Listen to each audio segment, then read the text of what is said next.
Good evening and welcome to Circuit Sunday. So I'd like to say hi to Retro Techie and Garth. I see you both are first and second. And because I have a lot of LEDs to solder, I think it is time to get right to it. Hi Jay, welcome. I am going to go to the table cam where I have a priority mail package that you might have noticed I've already opened, because I figured that I did not want to show any addresses. And you might be asking, well, actually, you're probably not asking what's in the envelope, because, well, if you've seen the video description, then you probably realize it has something to do with the LEDBright I bought from Joe's Computer Museum. And if you're interested in buying one of these for yourselves, I believe he's out of stock, so... And given how fast he seemingly indicated on a previous stream of his as to how fast they sold, I doubt he's going to restock. So this might be the last one to be assembled. And if you're wondering what Fruit logo is, well, we are going to be building this. And now you know why he called it the Fruit logo. So I have the LEDBright itself. I believe these are... Oh, these are not parts for the LEDBright. I will set those to the side. And I have... Looks like I've got red, orange, yellow, blue, green, and purple, along with a bunch of resistors and I think that's the USB jack. So it looks like I got 560 ohm resistors, 2200 ohm resistors, and a USB A jack, I believe. Ah, yes. Yes, it looks like lots of soldering fun. So also I have directions that are printed. Looks like they are very thorough. Oh, those are not directions for the light LEDBright. These are instructions for the other item that was in the package, which I will be building at a future time. So without further ado, thank you for your purchase. Actually, it'd probably help if this was not stapled together. So let's see here.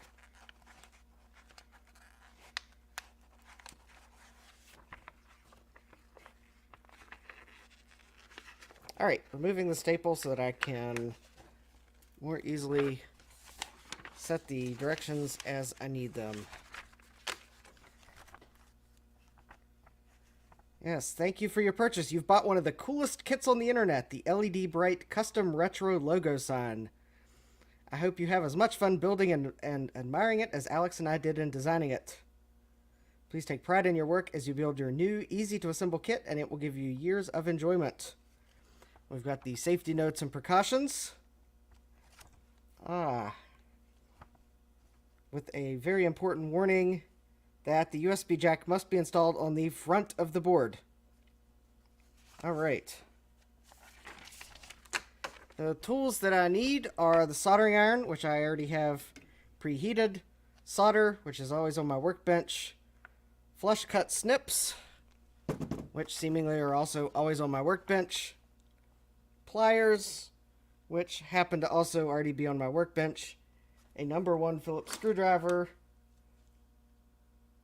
which I might already have on my workbench, if I can see what number that is.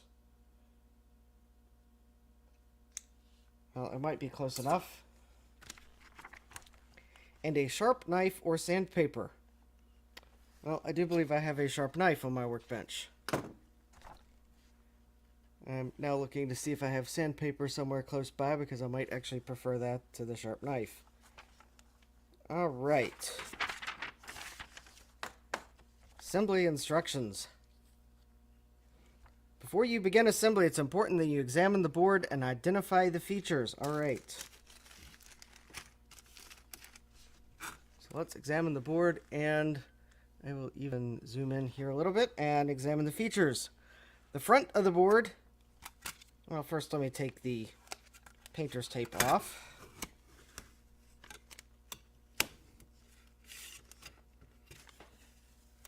There we go. So I am looking at the board. Hello, Jack68K. So the front of the board is the side with the JCM logo, of course. The bottom of the board is the edge with the 3 cutouts adjacent to the JCM logo. So we have the bottom of the board. It was designed with love in Ohio. Although I think technically the little icon with the heart in Ohio is the Love in Ohio symbol, so this was designed with love in Ohio, because I'm reading too much into that. All right. If you're assembling with the fashion case, which I don't have, if you're assembling without the fashion case, you may install the resistors on the back side of the board if you choose, at the cost of more difficult assembly. Alright, well, I'm eventually going to put this in the fashion case, so I will have to insert all of the components on the front side. Alright, so this is the front, this is the back. All LEDs and resistors are installed with their legs on horizontal planes. And LEDs are inserted into the larger pairs of pads that include the square pad. These points are identified as D. Let's see if my camera will focus. So you see the D XX, where XX is a hexadecimal number from 00 to FF.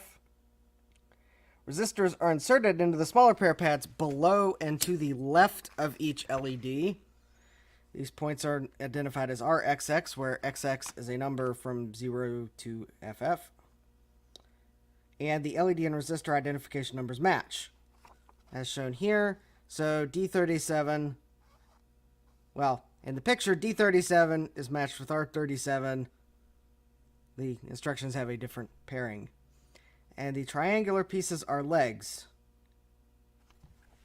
Yes, so once I finish assembling this, until I have the fashion case,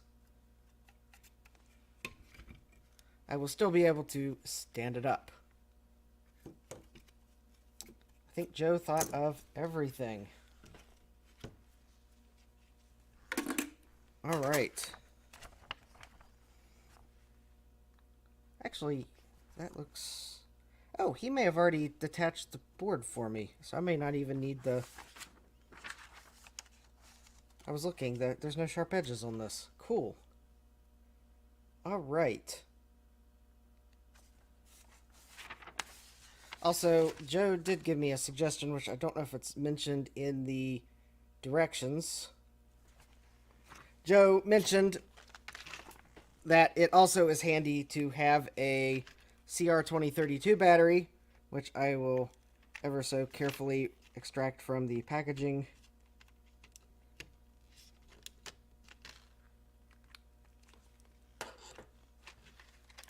Because you can use one of these to confirm the LED color. Note that Energizer is not a sponsor. It just so happened that that is the brand that you can get through Amazon Subscribe and Save at a decent price, or at least when I order those. I have a whole bunch of those. Alright, so it does appear as if the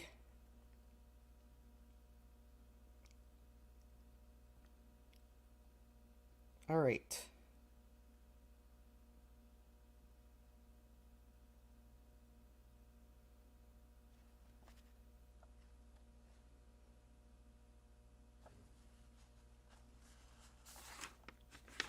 It appears as if I may at some point very soon have to go find a USB power adapter. Or I will ignore that part of the instructions. Alright, so, according to the LEDBright assembly instructions, snap off the triangular pieces and separate them from each other, but Joe already did that for me. So I don't have to do that. Install the USB jack on the front of the board and solder it on the back.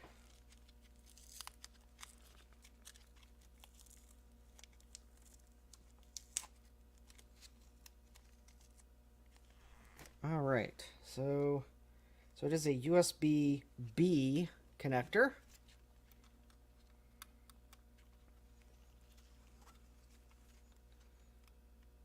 Alright, well let me grab my little blob of blue tack. Let me separate my blob of blue tack into 2 blobs of blue tack. And I am going to put a blob of blue tack on each side of the USB connector. Like so. So that now I can solder the USB connector on. And I am going to be using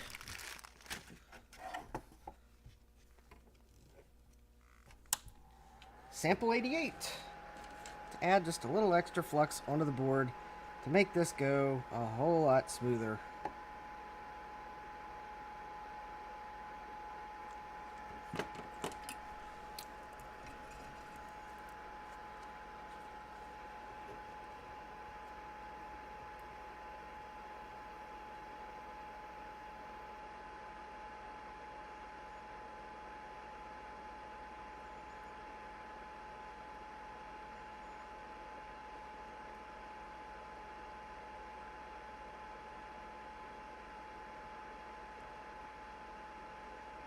Well,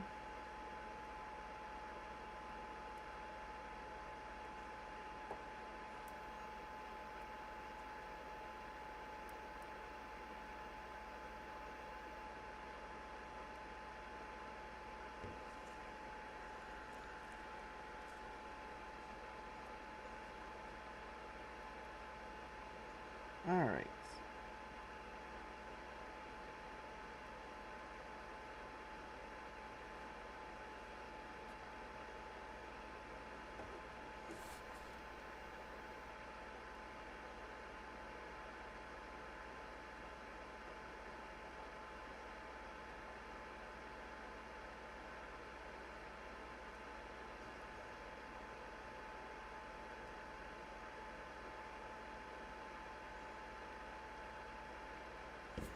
Alright, so usually what I do is first tack on the strain relief.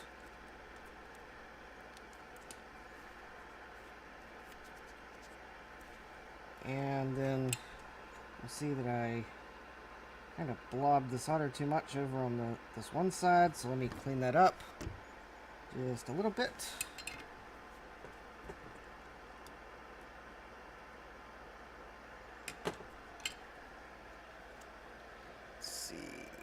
Solder wick.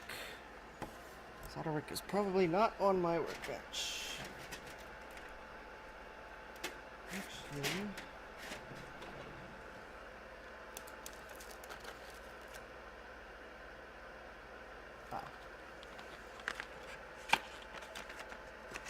there we go.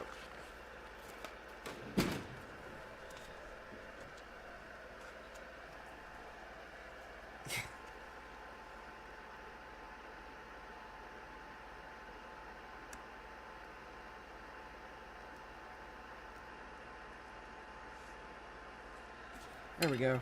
That's better. Yeah.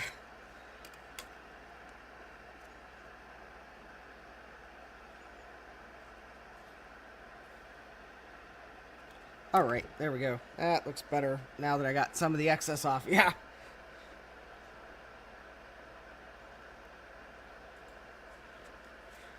Hi, Rudy. Welcome to the stream.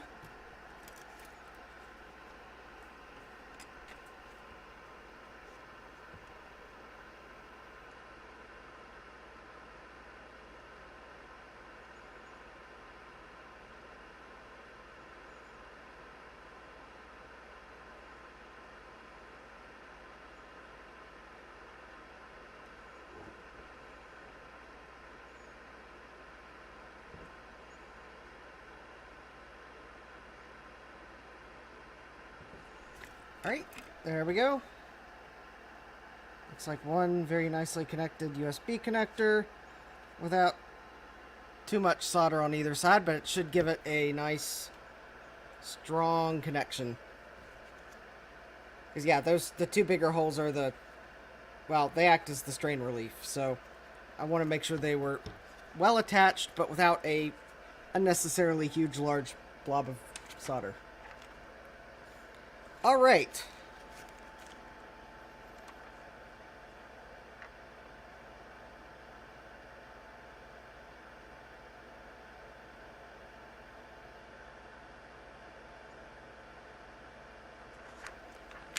So now, it's time to put the LEDs and resistors. So I am just going to start at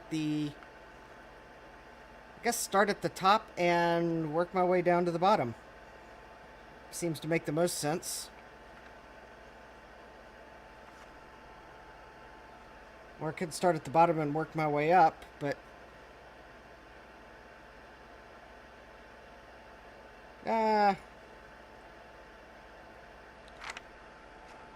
maybe I will start at the bottom and work my way up, because everyone else would start at 0, 0 and work their way down. I'm going to start at FF and work my way back up.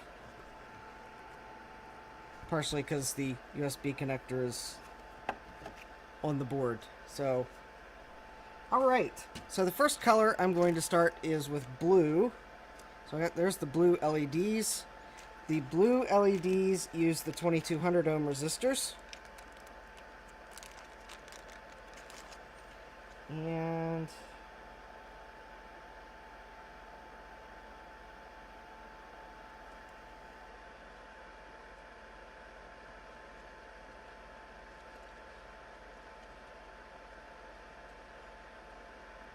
I'm tempted, very tempted to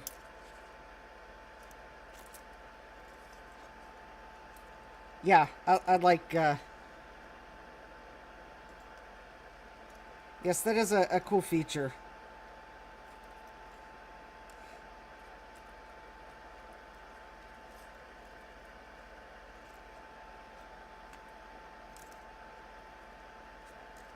Alright, so there's that. I don't know if that's enough, but it's enough resistors to start with. Alright, so oh. Oh. Yep, they're blue. Joe put a smiley face on this. Alright. So basically, according to the instructions, the long LED leg goes to the left on this board. It is the L rule.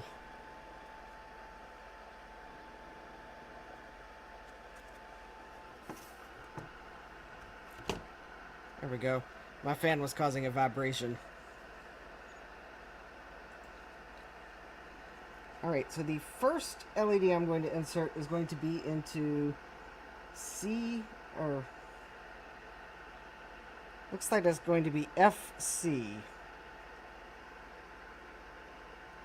So the long LED leg goes to the left. And then the LED, the resistor, yeah.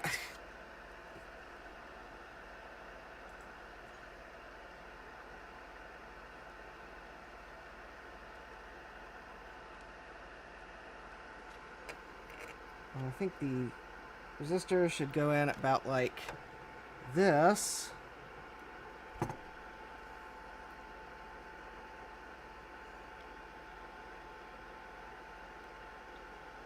And then the instructions say to test that.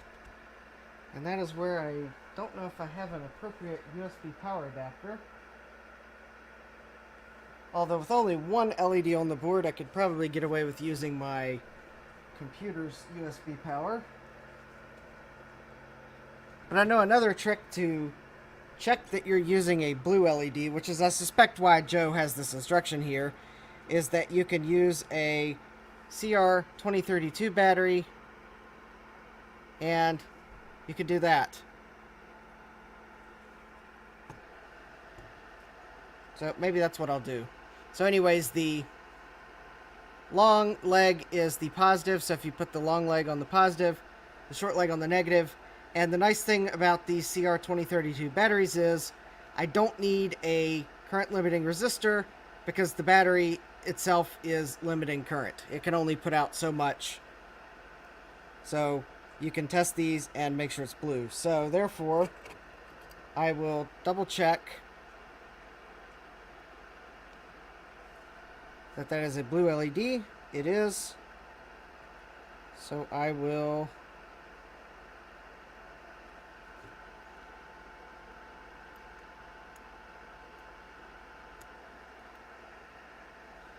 put that in, and then I will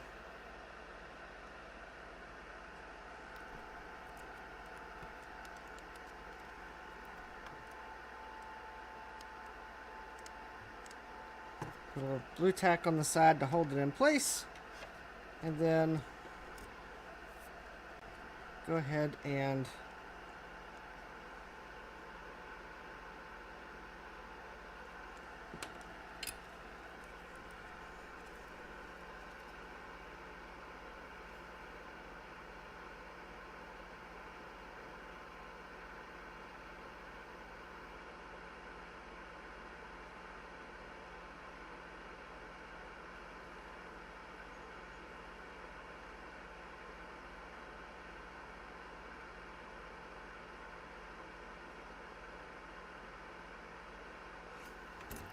go. Soldered in place. And there we go. One down, 138 to go.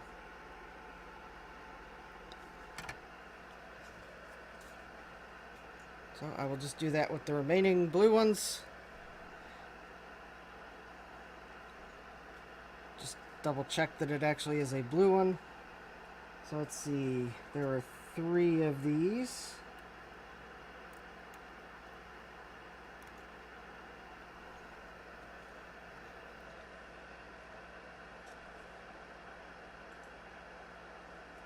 Alright, we'll see you later, Rudy. I mean, I suspect that the LEDs are all appropriately bagged, but I'm still going to double check just in case.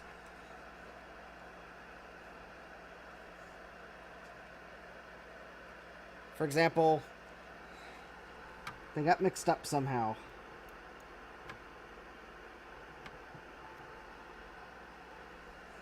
For which I'd probably blame the electronics distributor, because Joe is, seems to have things well organized.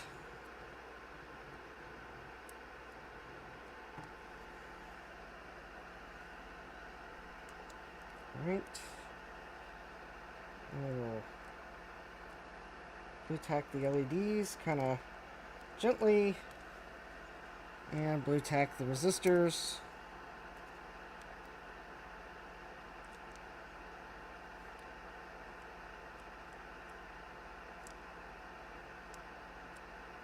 All right.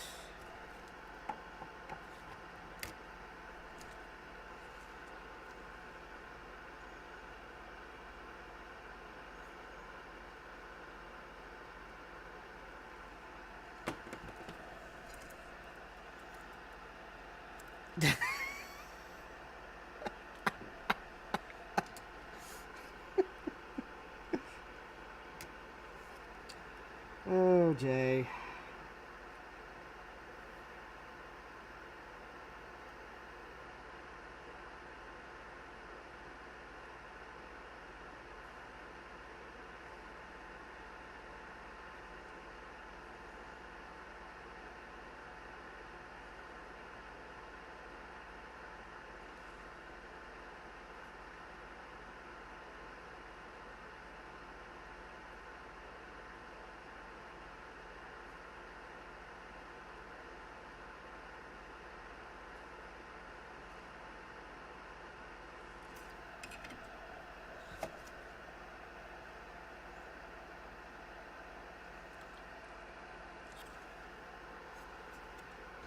Check my solder joints.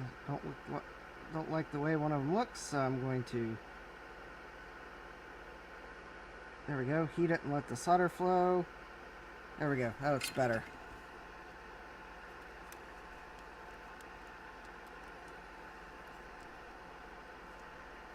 Well,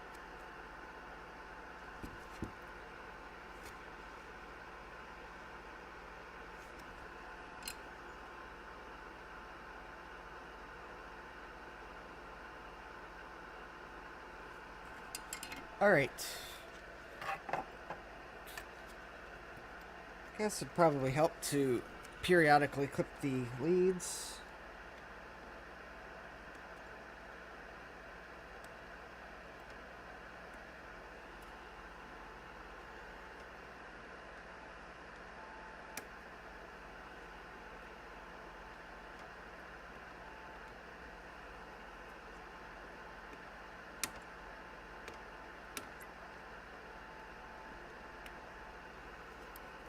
Go. All right. So I have so I've got 3 more blue ones to put on the bottom row.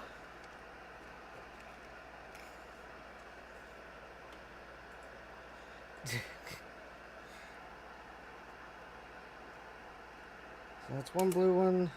Let's see, and these go in F4, 5, and 6.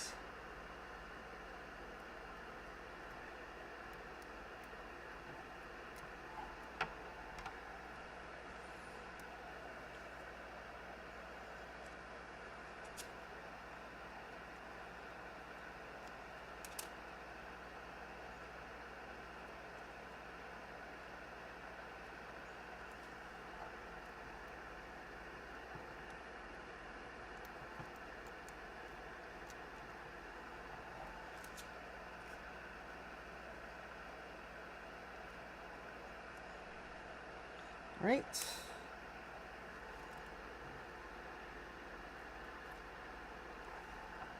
And we've got the 3 resistors.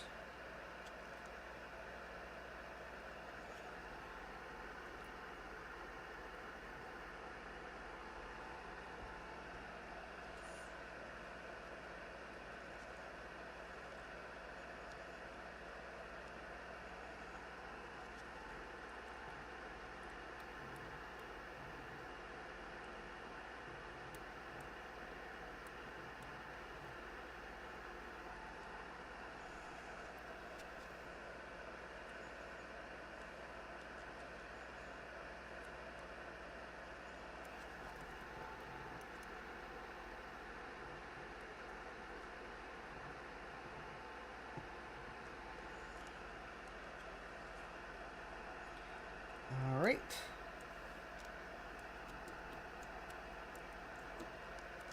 Oh, hi, Eric.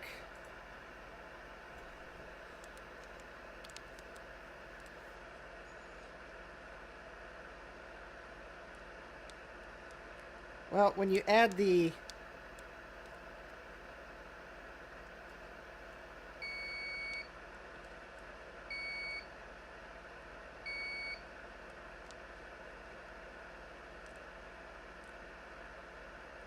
oh.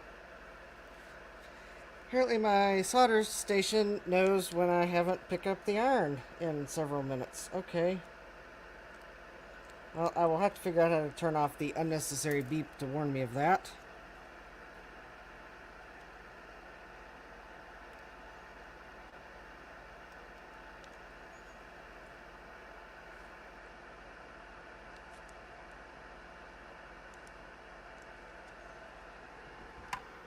All right.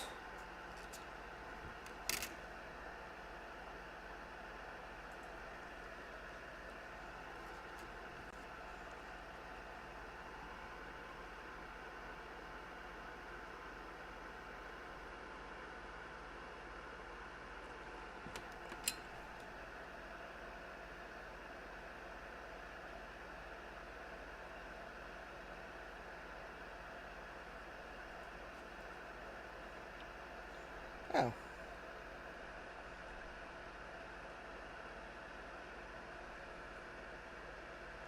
Okay, well, how... I gotta... Yeah. Well, I gotta tell it to wake up first.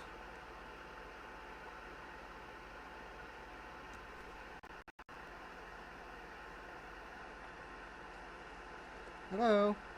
How do I wake you up? Do I...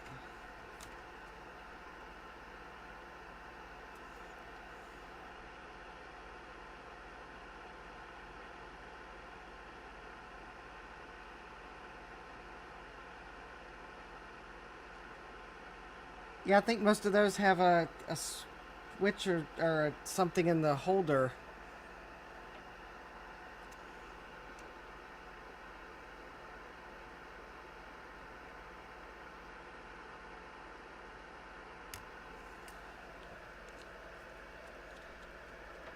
I thought this instruction said that...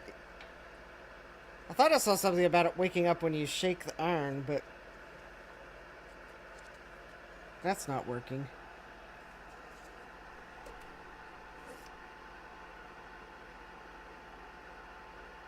Oh, okay. There we go. I figured it out. You apparently have to press a button on the control panel to wake it back up. Alright, problem solved.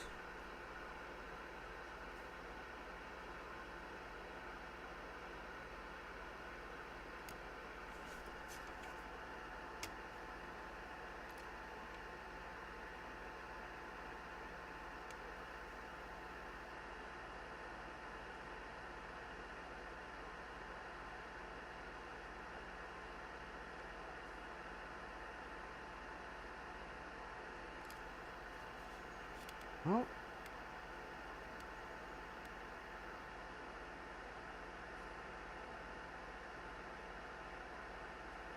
there we go.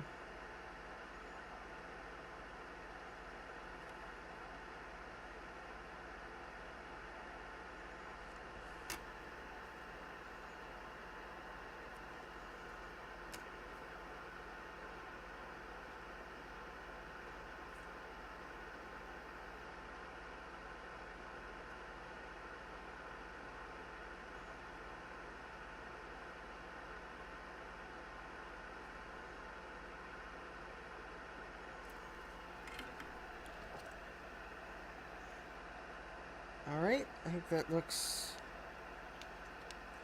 almost good, except this one resistor that decided to...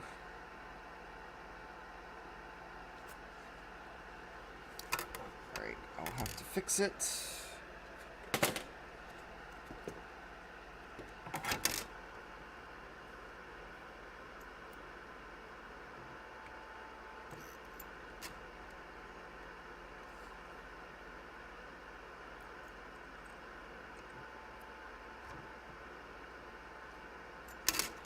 Is it now flush on the front? Nope.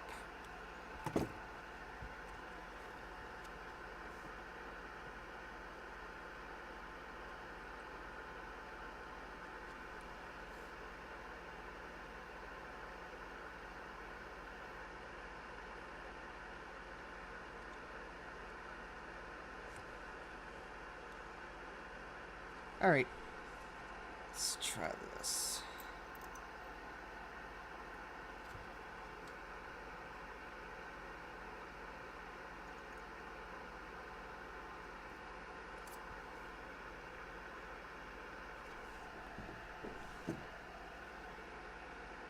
Alright, come on.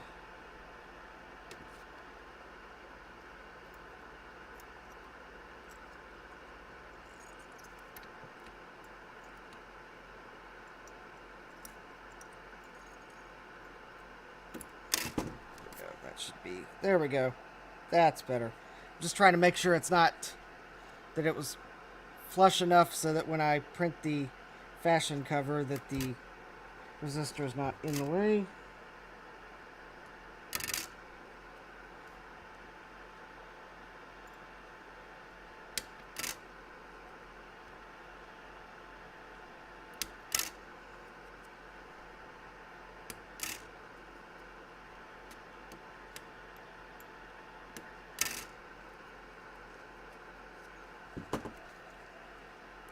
Alright, I think when I complete each row of LEDs, I'd like to test the work so far. And that means I'm going to have to find a USB power adapter of sufficient size. And according to the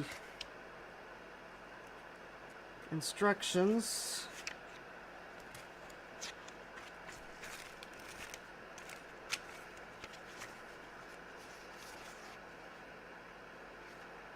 it doesn't say. Alright, I guess I'm probably going to have to go up... Oh, wait a minute. I have to go upstairs, or...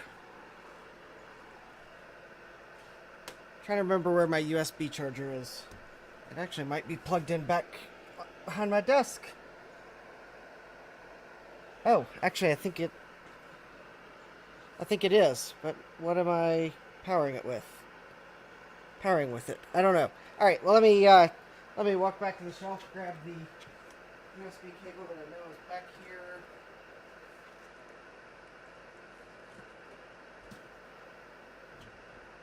Oh, there it is.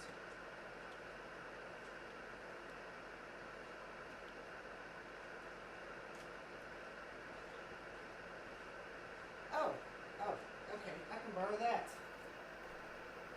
Oh, no, can't borrow that. Can borrow this.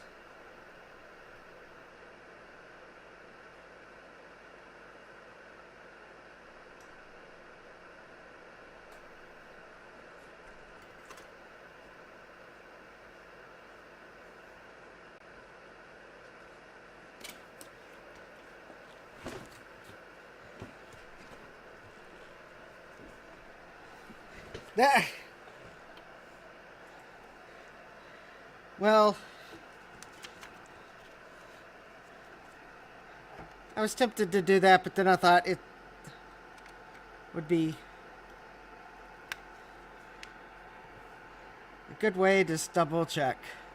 All right, so the first row is working. And actually, the USB adapter I realized I had back there is not the one I thought it was, but I'm not going to be watching Fire TV. Ah!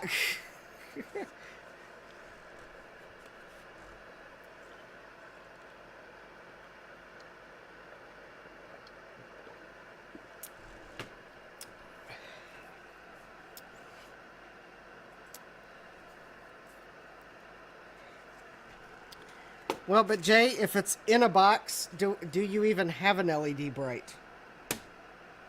Because wouldn't that be where Schrodinger's LEDBright would be in the box?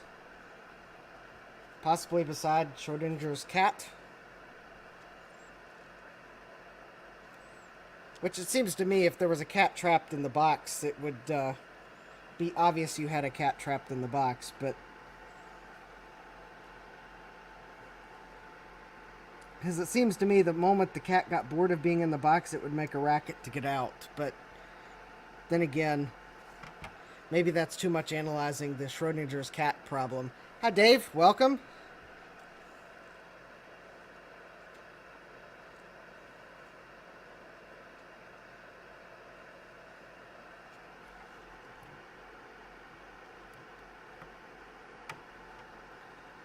All right, so for this row...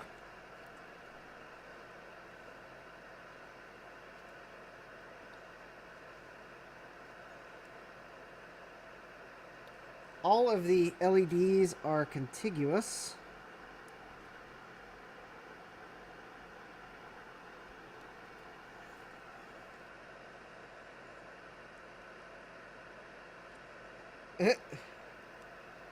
So I am just going to put all the resistors in, and then I'll solder all the resistors, and then I'll put the LEDs in. Because they go from E4 or E3 to ED.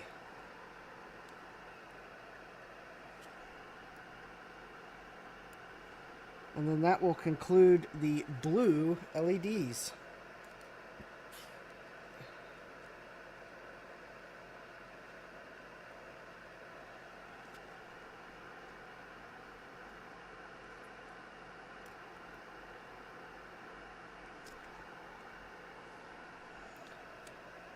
I mean, even Dave could probably help me with the debunk Schrodinger's cat, because I know he has several cats, and I'm pretty sure he would agree with me that once a cat got bored of being in the box, you would know whether that it was alive. I believe the 128 subscriber giveaway will be May.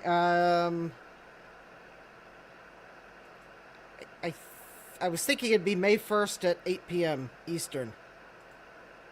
But let me double check the calendar to make sure what day of the week that is. I do not want mail-in calendars to do anything Windows. I don't like Windows that much. Okay, that is Wednesday. Yeah, June 1st at 8 p.m. That's Wednesday.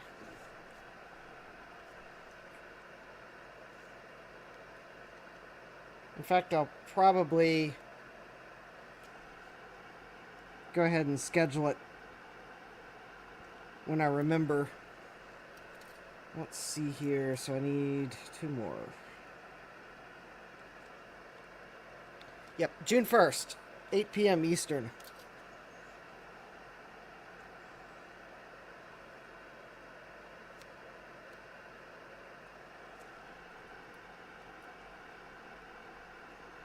Because I'm not sure June 2nd at 8 p.m. would work, because I think that is going to end up being...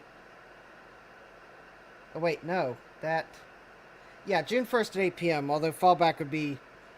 Well, no, June 2nd at 8 p.m. I will probably stream something else, because I believe that is a non-Maciac week.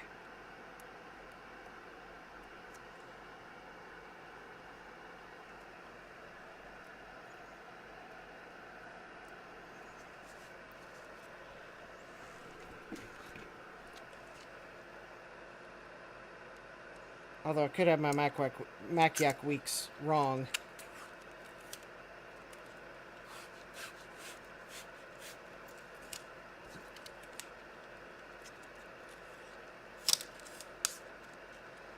Joe!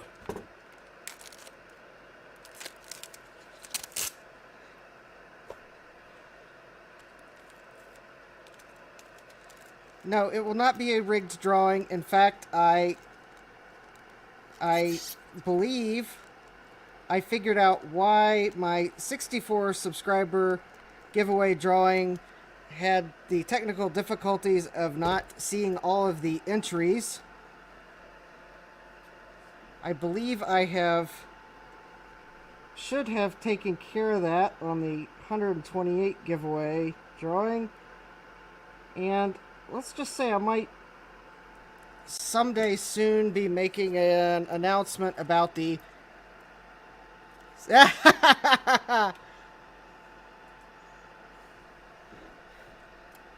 Yes, I was... Joe, you probably missed at the beginning of the stream, I mentioned that I believed this was the last one. But I think I can now confirm that based on your statement that I suspected you were not going to make any more of these because of a comment you made about these were made for K-Fest a few years ago and everyone wanted one, and then you had them made and then they sold like very, very slowly or something like that. So yes, I will enjoy the fact that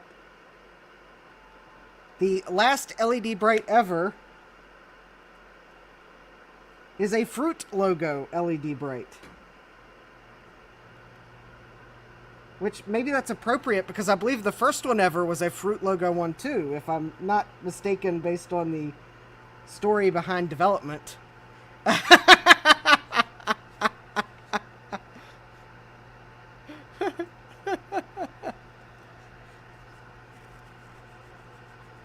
Yeah. Yeah, I figured that's about it. Sold exactly 10 in 3 years, so... So I guess maybe it's appropriate that the first and last LEDBrights were our fruit logo ones.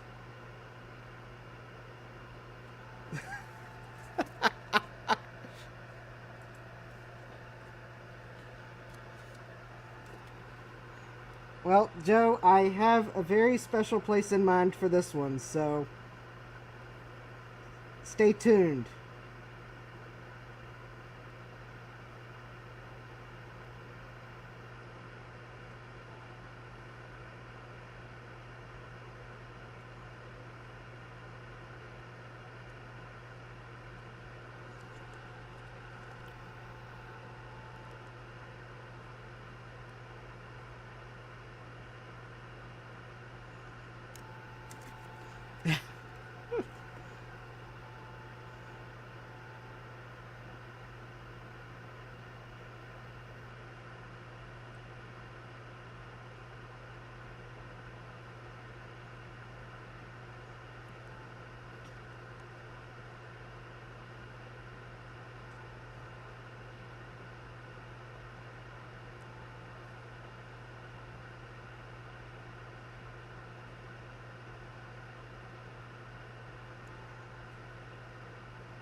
Oh, sure, Joe. Let me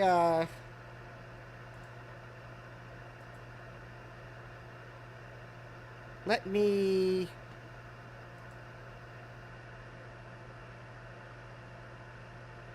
send you a link.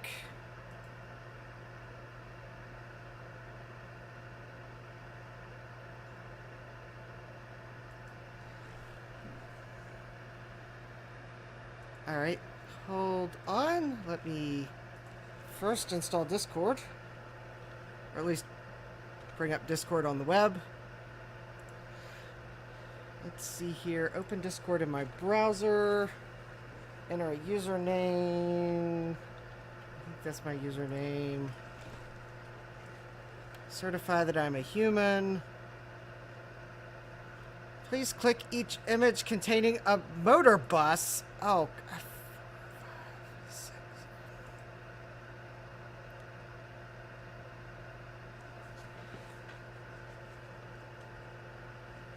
Wait a minute.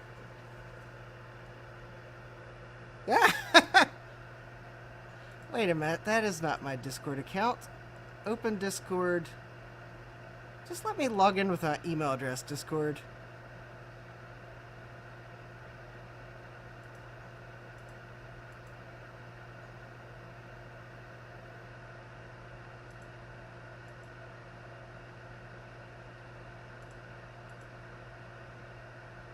No, I'm not trying to sign up. I just want to log into my existing... Oh, Discord's annoying sometimes. Fine. I will install the Windows client.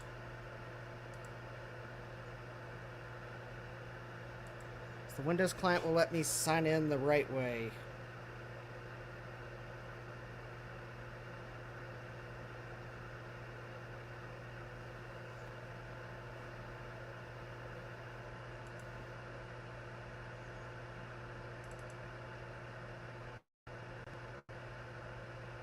All right.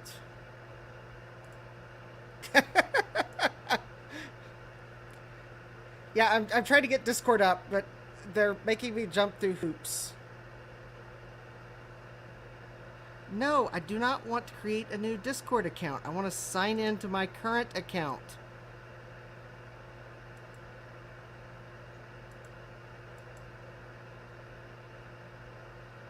Thank you.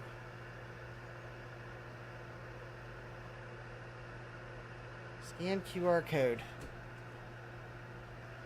Yes, I am trying to log on that computer. There we go. Now...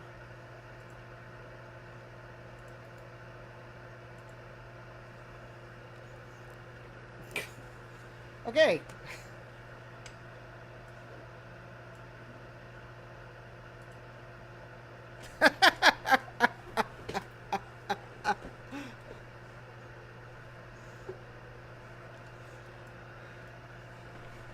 No, Jay, it's not done yet, but I did finally sign into Discord.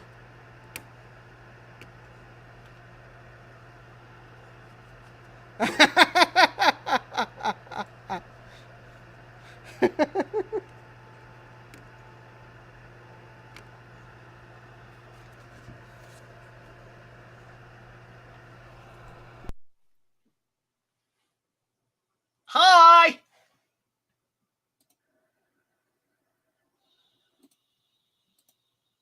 The sound go dead? Hi! Is it only on my side? Morgan. Justin Morgan. Is your sound dead? The sound go dead? Oh, you have to go get your headphones. Great. Okay, cool. So, while he's going to get his headphones, hi everybody! Random cameo by Joe, designer of the wonderful LEDBright. Why is my camera like all wonky? Like you can see the top of my monitor. So it's Scruffy Sunday. You know it. It's Sunday afternoon here, but that's fine. So yeah, so the LEDBright. Let's tell everybody the story about the LEDBright, shall we? That's fine. So the LEDBright goes like this. My first Kansas Fest that I've ever went to was Kansas Fest 2019. For those who don't know what Kansas Fest is, it's where you go to Rockhurst University in Kansas City, Missouri. Is it actually in Missouri? Is it Kansas City, Kansas? I think it's technically, I don't know. It might be, it's one or the other. It doesn't matter. But basically you go to Rockhurst University and for like 4 or 5 days, you hang out with a whole bunch of other Apple II weebs and we like just get down with the Apple II business, right? So it's super awesome. So there have, this thing's been going on for like 30 years. It's just a thing. And they have certain contests and things to promote engagement and being part of the community. And 2 of those things are what's called the Door Prize, and the other is called the Wacky Tie Contest. So the Door Prize is this.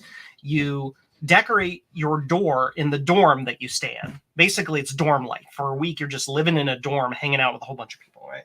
So you decorate your door, and the doors get graded, and whoever has the coolest door wins the prize. And you get a little thing at the end, like a subscription to Juice GS, or you get a little, people donate things to give away, basically. The other thing is the Wacky Tie Prize, where you wear a really wacky tie, and everybody goes up and they compete for the wacky tie, and whoever wins the Wacky Tie contest does the thing. So I decided for my first Kansas Fest, I was going to make a big splash. This is the first time of me after getting over my social anxiety issues and fixing all that stuff up and meeting people. And I'm like, I'm going to make an impression. So I did 2 things. I decided to compete in both the Door Prize and the Wacky Tie contest, except being flashy was the point, right? Just like, boom. So, Justin, welcome back. There's the sound. Hi, Joe. I was just telling everybody the story here. So I decided I was going to make an LED sign because with my newfound electronics knowledge, this was years ago, I've gotten a lot better since then, but using my newfound electronics knowledge, I was going to make an LED sign that can not only hang on my door and be powered by a small USB battery, but I could also wear it on me right here, lit up with the battery strung down into my pocket. So I could compete in both with the same entry. So, this is what I came up with. It's this little cardboard painted box that I can't show you the inside because it's glued together. But it has the Apple II logo. I made this grid and all of this stuff, and it's wired up inside with LEDs and all that. I've got the wire coming out here that just plugs into a standard, like literally a USB battery pack is what it does. And so when you plug it in, and hey, look, I actually happen to have power. Lights up. It says Apple II. And with the hanger here, I hung it over my door and just over the top and taped it to my dorm door, and it was on all the time. It was on for the entirety of Cancel Fest. So that was my entry for the door prize, but here's the extra. Because of the way I looped the rope, if I can get it to untangle, I was able to, well, it's a little tight right now. I was able to wear it around my neck for the wacky tie contest. So I did both. And I won both contests. So I won the wacky tie contest and the door prize contest for 2019, which is cool. I also had started selling certain things on my website, and I made up some t-shirts and some stickers and stuff, which are still available on my website. And so I was there at the vendor fair at the end, where you can just present things to buy, and people can just pay cash and buy stuff, or you can just, promote your online store or whatever. So I did that, and I had this setting out. I had brought some stuff to be able to glue it together, so it was kind of setting out like that. It may have been laying flat, actually. I think I had it laying flat. I had a sheet of white paper over it because it was so bright. People were complaining that it was too bright. Like in a joking manner. They're like, my eyes! Anyway, the original was way too bright. So I had it laying out there, and I had a lot of people asking at K-Fest 2019, if you made one of those as an actual kit, I would buy it. I'm like, okay. Are you going to make it? Are you going to make a kit? I want to buy that. So what I did is I made a prototype. And here's the prototype layout right here. This is prototype 000. As you can see, I labeled it. And this is prototype 001 that I made a few months later. Actually, it was about a year later. So I made the second prototype here with help from Alex J. Cox, who is a big Apple II guy. He helped me design the PCB and stuff. This was literally the first PCB I ever designed, right here. And so I designed that, worked it together, worked with him through a lot of different iterations and stuff on the size of the break-off legs and things like that. This one actually works too. I can plug it in and show y'all.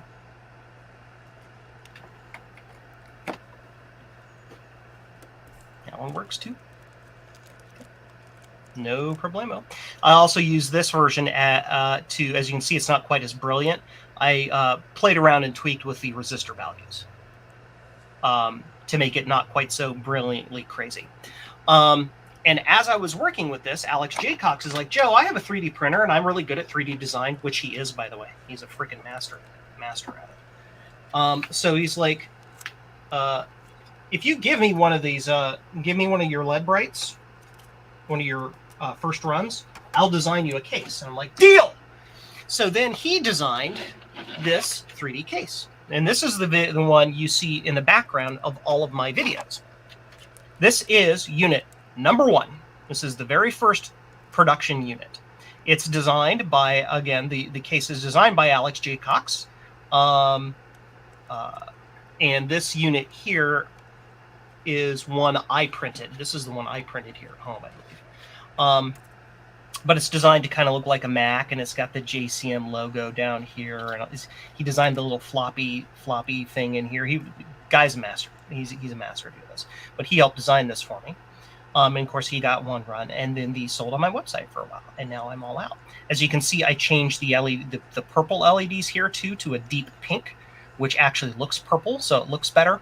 I tweaked some of the different values of the LEDs here as well, as far as all of the color values have been tweaked to make it a better spectrum, and that's it. So that's the whole project, and it kind of just it's got little feet. It's got little feety feet, so it'll sit upright on its own. But as Justin has shown, he has the one without the 3D case. So it's got little legadoodles. They come with legs that snap off of the top here. When I ship them, I usually snap them off before I ship them. But they snap off the top. It slots into little slots, and you can put just a dab of glue. I have tape on here. You can put a dab of glue on there, and it just kind of just sits upright, and that's it. That's all there is to it. I also designed it with you can purchase your own LED set if you want. If you want to put in your own design in there of whatever. I have a couple of design kits that you can buy. One's called Chicken Lips, of course. It's the Commodore 64 logo. And the other one is called Fruit. It's the Apple logo. But I don't pre-assemble them because, or not these particular kits. They're always a you assemble it kit because I can't sell a pre-assembled corporate logo for somebody.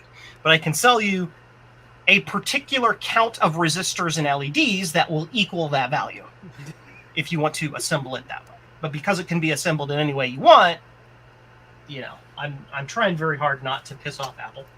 Not that I'm worried about Commodore because they don't really exist anymore, but yeah, same thing. So that's it. That's the story of the LEDBright. Now, they didn't sell as well as I thought they would, mainly because, and I'll show you why.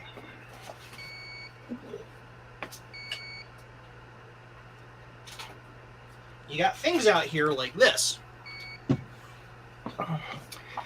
So the parts for the LEDBright, the cost of it it's nuts. Even though I purchased everything in bulk, the individual component cost is kind of crazy. You can see that by going on the website and seeing that the kits are like $90. But this thing right here is what's called, it's a WS2817 or 2812 programmable LED. They're also called NeoPixels. I've done projects with NeoPixels before. And each of these is independently addressable. You can make each one of these any one of 16 million colors. They're RGB addressable LEDs. It's a 16 by 16 array, just like this is. And this, on Amazon, costs $15. There are whole kits out there, too, by much more better and enterprising engineers out there that integrate one of these panels with a little Bluetooth module that allows you to like put animated GIFs on them and stuff. So it's like, yeah, the LEDBright is a very, very niche novelty kit for people who want to make their own little logo. Otherwise, you can go buy little kits like this that are fully Internet of Things connected, programmable, and make them animate and stuff. So it's kind of whatever. Great, I got ripped off buying Joe's kit. Come on, Garth, don't give me that.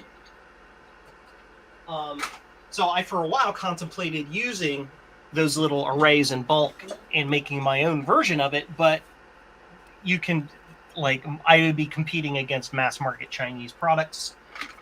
And no offense, they are much more hardworking, much more capable, and much more better at engineering than me, so they're going to kick my butt at pricing, and I then would never sell any. So that's my story.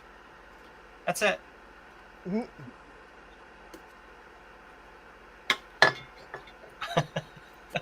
The cool thing is, it is a fully customizable kit. You can make it however you want. Oh, I'm fixing the LEDs. They weren't flush on the board. Oh no! There we go. That's better. So will the second row work? That is the question. Make sure that Eric said, Edge, you missed hitting the peak market opportunity when you won the contests. Yeah. I wasn't thinking about productifying it. I wasn't really thinking about productifying much of anything at that point. 2018 was very early in my, how can I say, my career, so to speak. Bright blue! Well, look at those. Ellie, look at that glare. It's like you're on the original, that remake Star Trek movie. There you go. Yeah, I opted in the selection of the resistor values to try to make it brilliant but not blinding. I could have gone with higher resistor values, which would have made them obviously less bright. But I didn't want to, like, them being bright is kind of the point. But yeah. I don't like the final version here. I mean, you can look at it and it's just a little bit too bright to stare at it. You can see kind of just the, but it's just about right. It's nice and snappy, right? So yeah. Well, I could have done lots of. There's like a billion ways I could have done it, but I opted for it to be a nice, fun little kit one could make. Anyway, go ahead. I'm sorry, I cut you off. Oh yeah, this is going in the background, so I do want it a little bit bright. Yeah. Otherwise, people are like, "Well, what's that glowing thing in the background?" What's that thing? Yeah.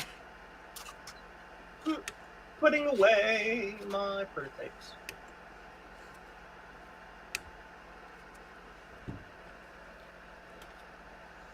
I am planning to go, well, by planning, I mean I am watching very carefully the COVID rates. And if they're too high, I probably won't. But I am currently registered to go to Kansas Fest this year. And if I go to Kansas Fest, I'm taking the LEDBright with me. Everybody will get to see it. VHS is here. Hi, VHS.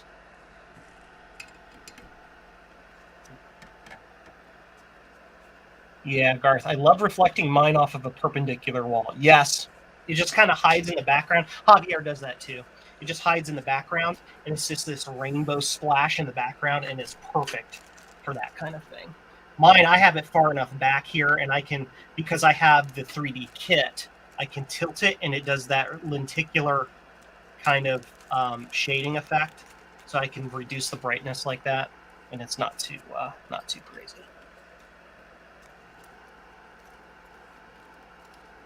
Badge from Penguin Club that has an LED array. Yeah, those LED arrays are everywhere. So it's the 2812, and there's an updated version, but it's the 2812 WS2812 protocol.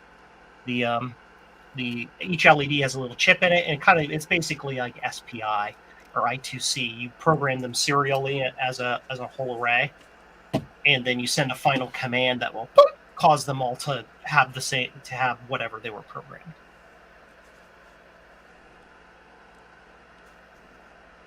It's such a unique item. Yes. In 100 years, Garth, it'll be worth a lot of money or something. Look, rare, Steve Jobs signed. So. Yeah, look, Steve Jobs signed it despite the fact he died 8 years before it came out as a product. Yeah. Wow, that Steve Jobs is amazing. So I can I've just been hanging out here doing these guys. Ah, yes. Oh, keyboard encoders. Yes. I was doing, these are the MM5740 AAE replacement keyboard encoder specifically designed for the Apple II. But in theory, it would work in anything that uses that encoder. One of my followers sent me his keyboard very graciously. He's like, Joe, my keyboard's broken. Can you fix it? I'm like, if you let me reverse engineer the keyboard encoder, I'll give you a free keyboard. And he's like, yeah. So we did that. And now we have replacement keyboard encoders that will be available worldwide. Somebody has already designed a replacement for this encoder, but they are only in Belgium, and they only ship to Belgium or Brussels. Well, Brussels is Belgium. So you can't get them. So I designed my own based on my previous. VHS says, please remind me, are there other additions to the Fruit logo, other companies? Yes. So in theory, if I had any more stock left, you could get buy the prepackaged Chicken Lips logo, which is the Commodore logo. But you can also design your own custom layout. If you go to the website, you can download a grid that you can draw in and then count the colors. The colors I have available are green, yellow, orange, red, purple, blue, and white. And you can design whatever layout you want and then put in a custom LED order. I have the option to do a custom LED order. So you could design any layout you wanted in any grid and then just put in a custom LED order, get the whole thing done like a champ. No problemo.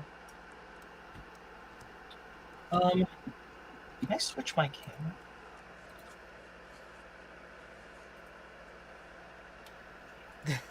So you guys can watch me work while he's working. Why not? Yeah, sure. We'll just both hang out and work until my tea time at 3.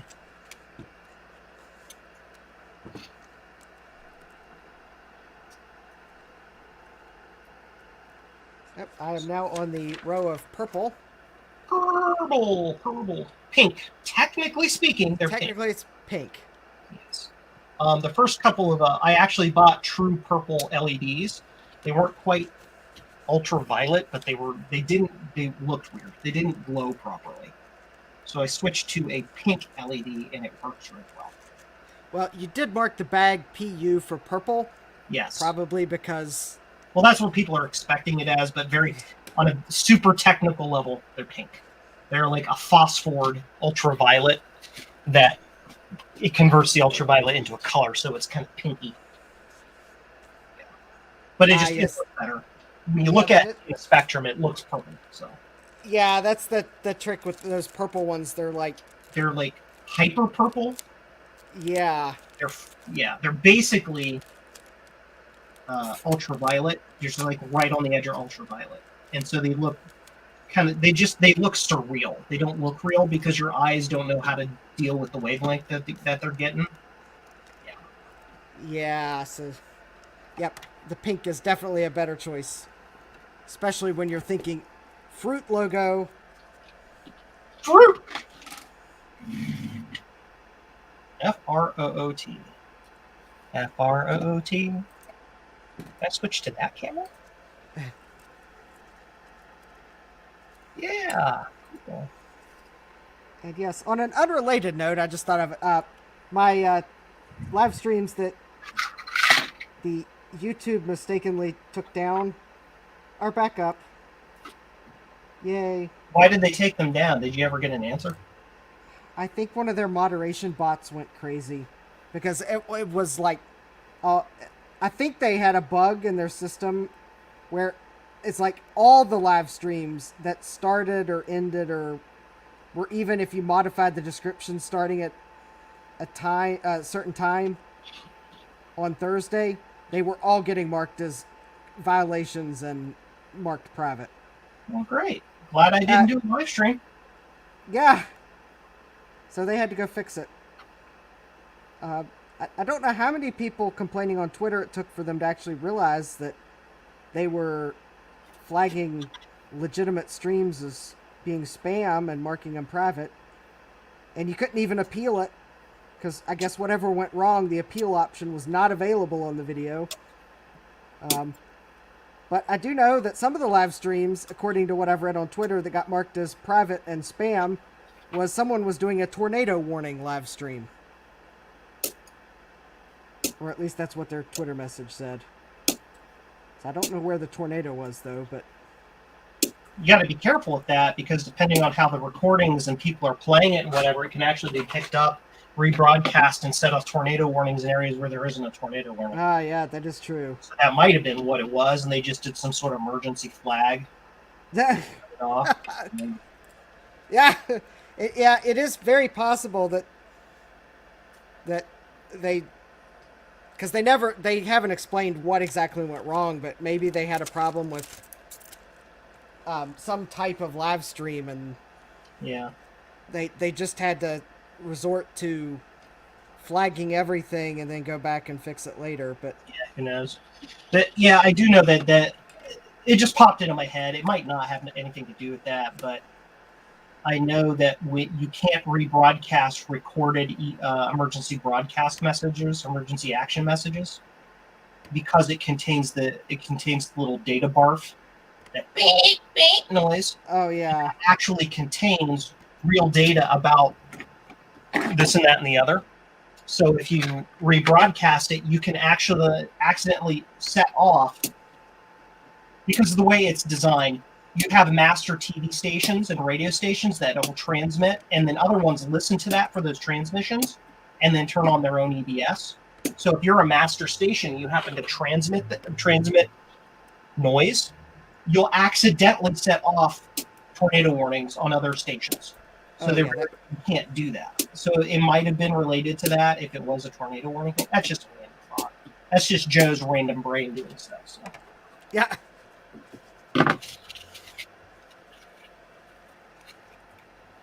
All right, so the pink LED.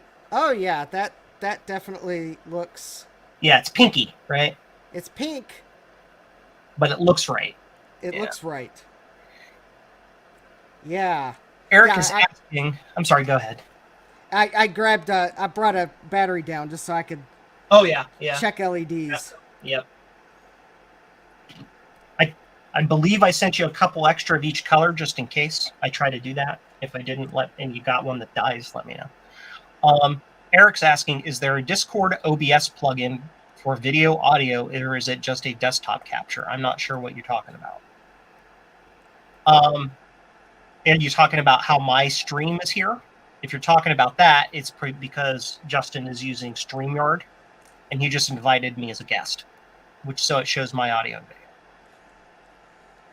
VHS is asking for your JCM1. I'm assuming you're the LEDBright. Does it output a digital or analog? Oh, no, Ma. You're talking about my computer. The JCM1 computer, does it output a digital or analog video signal, if any? It outputs no video signal. You communicate with it using serial. Serial at 1900 baud. Because I never got video working.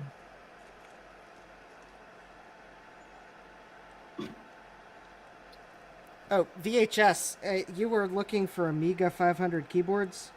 Ooh, I think there were 2 listed today that are in Germany. Of course they're in Germany. That's where all the friggin' Amigas are. It's a thing I wanted to maybe do this evening if I have time. I wanted to maybe do a live stream of me starting to reverse engineer an Amiga 500 keyboard controller. Ah, well, if you do it, I'll be there. It'd be fun. Fun stuff.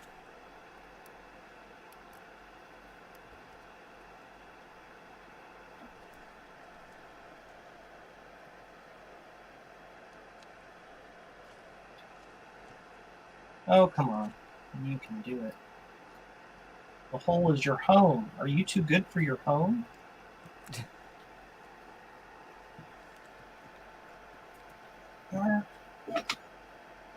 Go all the way.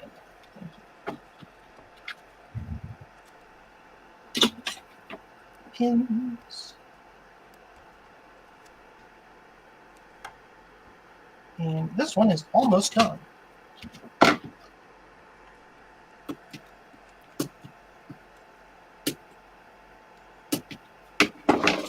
Cool.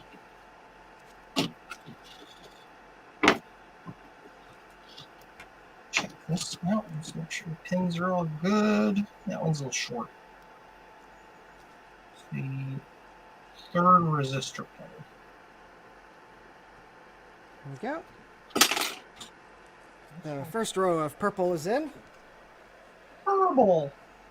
In fact, actually, I think if I plug it in. Yeah. You can jiggle them and see if they connect. Yeah. Yeah, this has got the directions suggest you can do this kind of. We'll do them one at insert and jiggle. And basically, I'm pressing them down so they make contact. So there's the preview of the LEDs. These chips, by the way, are surprisingly about the same price they've always been. It's magical. Interesting. Have not gone up in price. Checking the contacts, make sure I have no bridges on these pins. I already checked it. I'm checking it. Well, hopefully you didn't just jinx it, Joe. You'll get an email from Mauser. We noticed you've ordered this microchip product from us before. Sorry, but the price just went up 20 million%! Goes to Mauser to look. Stand by. I looked earlier. I don't remember. I was doing pricing stuff. Pick 16F18875. Oh, pick microcontrollers. Those are. Yep. I chose this pick specifically because it's easy to program. And it had absolute gobloads of input-output lines. It has 36 input-output lines. They are currently in stock in bulk $1.64 a piece. Oh. The last time I purchased them, they were like $1.58. Oh. So, availability in stock. None. So, that's the problem. They don't have any. Never mind. I'm glad I bought 25 of them back in April. Or no, I said no, not April, November of last year. So I have enough for a small run of controllers.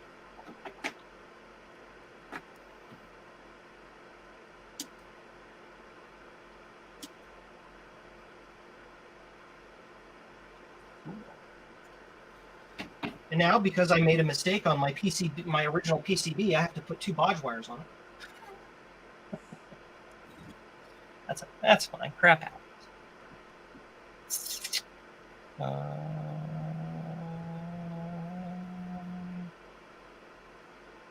You're looking for a way to do this occasionally with OBS. Eventually, I'll use StreamYard, Eric. Yeah, what you need to do, Eric, the best way I would suggest you do it is to use OBS with a scene where you've got one scene, like part of the majority of your scene is your screens, but then you can have a small side window that is a window capture of a live chat that you have going in some other format, whether it's Facebook or a Discord video chat or something like that, and you just have that as a side window, and that would allow you to do that as well. It's kind of fiddly, and it's bad on your resources. It takes up a lot of internet resources and all of that stuff. Whereas, because you're pulling the video in from the other person, then streaming it back out yourself, whereas StreamYard is handling all the intake and digest. So, but whatever. StreamYard isn't cheap though, so I understand. Processing data. What was I doing? I forgot. Oh, I'm doing bodge wires. That's right. I'm looking at my picture that shows me where the bodge wires go. So one goes on pin 2. Pin 2. Thank you for the pancake. I guess one disadvantage of StreamYard is you're limited to whatever bit rate they upload video from your computer in. This is true. So even though they're like, we're high def, it's not. It's kind of sort of 720p, sort of. I mean, if you do 1080p, I think you are uploading 1080p, but the bit rate's pretty low. Yeah. And then YouTube mangles it. Whereas I could stream directly to YouTube at a much higher bit rate, although given how my internet glitches sometimes,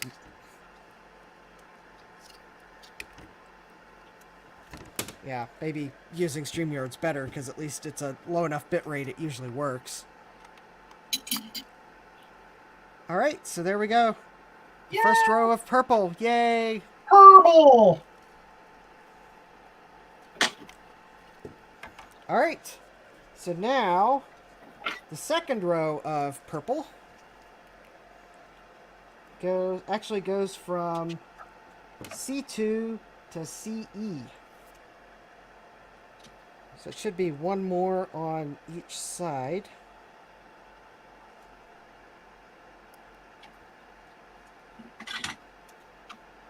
You guys can't see what I'm doing. Yes, that is a good point, Dave. Yes. You can start off with the free tier of StreamYard. It is limited to 720p. They do co-brand it. So you'll be stuck with the StreamYard logo in the corner. But it is free and gives you a limited number of hours, but you can try it first and get a feel for it. And then go for their... I guess they've got 2 tiers. I think one that's like $25 a month or $20 a month. And then another that's $50 a month. And then I think they have more tiers that are basically behind the contact us for business solutions option. But yeah, you can start for free and try it. I think it limits you to like 10 hours a month streaming on the free version or something like that. 720p, and you can't remove the StreamYard logo, but it does let you try it. Bodge wire 1. Get that down into the wheel. I did this one backwards. Nope, not really. That's fine. That'll work. That works. Bodge wire 2.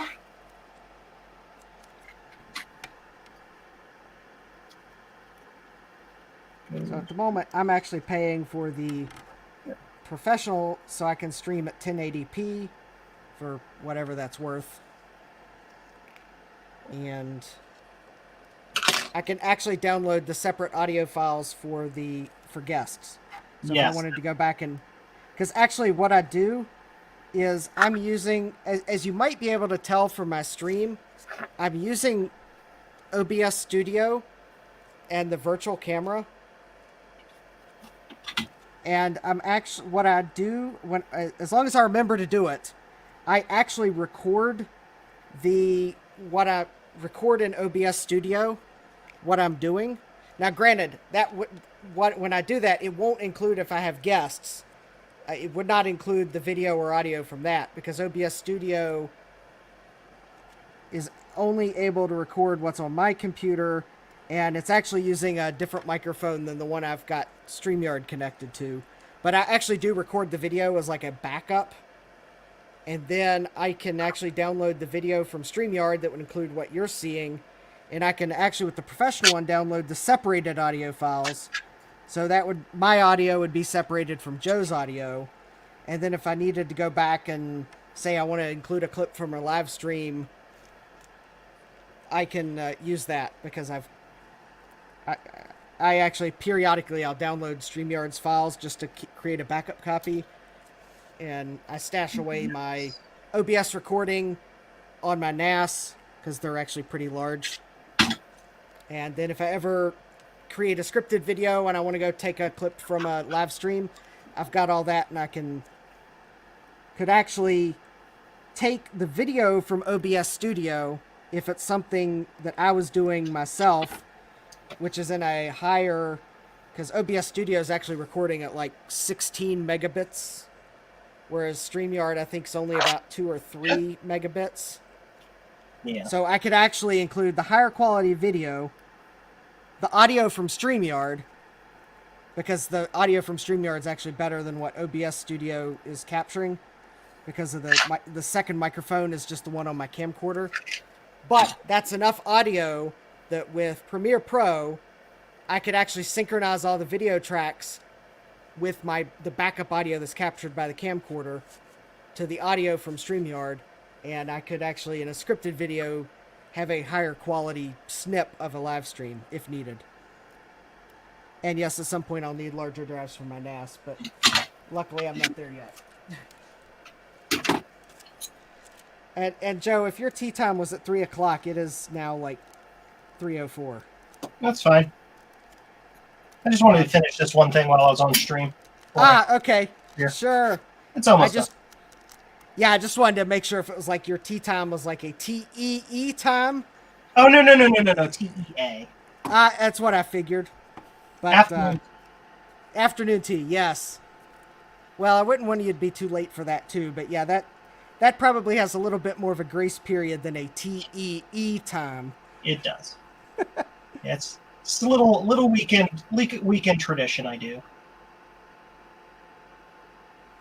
So, if I'm late, I'll get yelled at. Joe, your tea's getting cold. All right. Yep, a minute. So that's done. So now we do a quick beepity beep test. Future revisions of this chip will not have budge wires because I fixed it on the PCB. So next time I run it, it'll be correct. But I spent the money on these PCBs. I'm not gonna waste my money. well, Since I know how to fix it. Right? Yep, that's got power. I mean, that's just like any business that manufactures PCBs. Now, granted, a lot of times nowadays they're better than they used to be. But if you ever open up an old Apple product... Oh, yeah, and all the bodges. Yeah, I know. They spent the money on the PCB and bodged it. Well, it was a lot different back then. They didn't have like these crazy designer CAD softwares that could actually emulate the entire freaking circuit. That's true, too. They can do that crap now. It's nuts. So you can emulate a circuit on a computer and test functionality like with your actually designed PCB file. And it's like, oh, well, it doesn't freaking work. Well, that might be why. I mean, you will still occasionally run into the current modern consumer electronics that includes a bodge wire or two. This is true. I mean, and it all depends, too. I mean, if it's like... it all depends.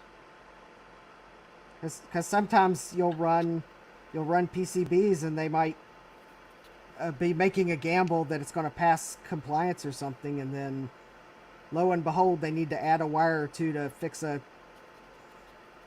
compliance issue.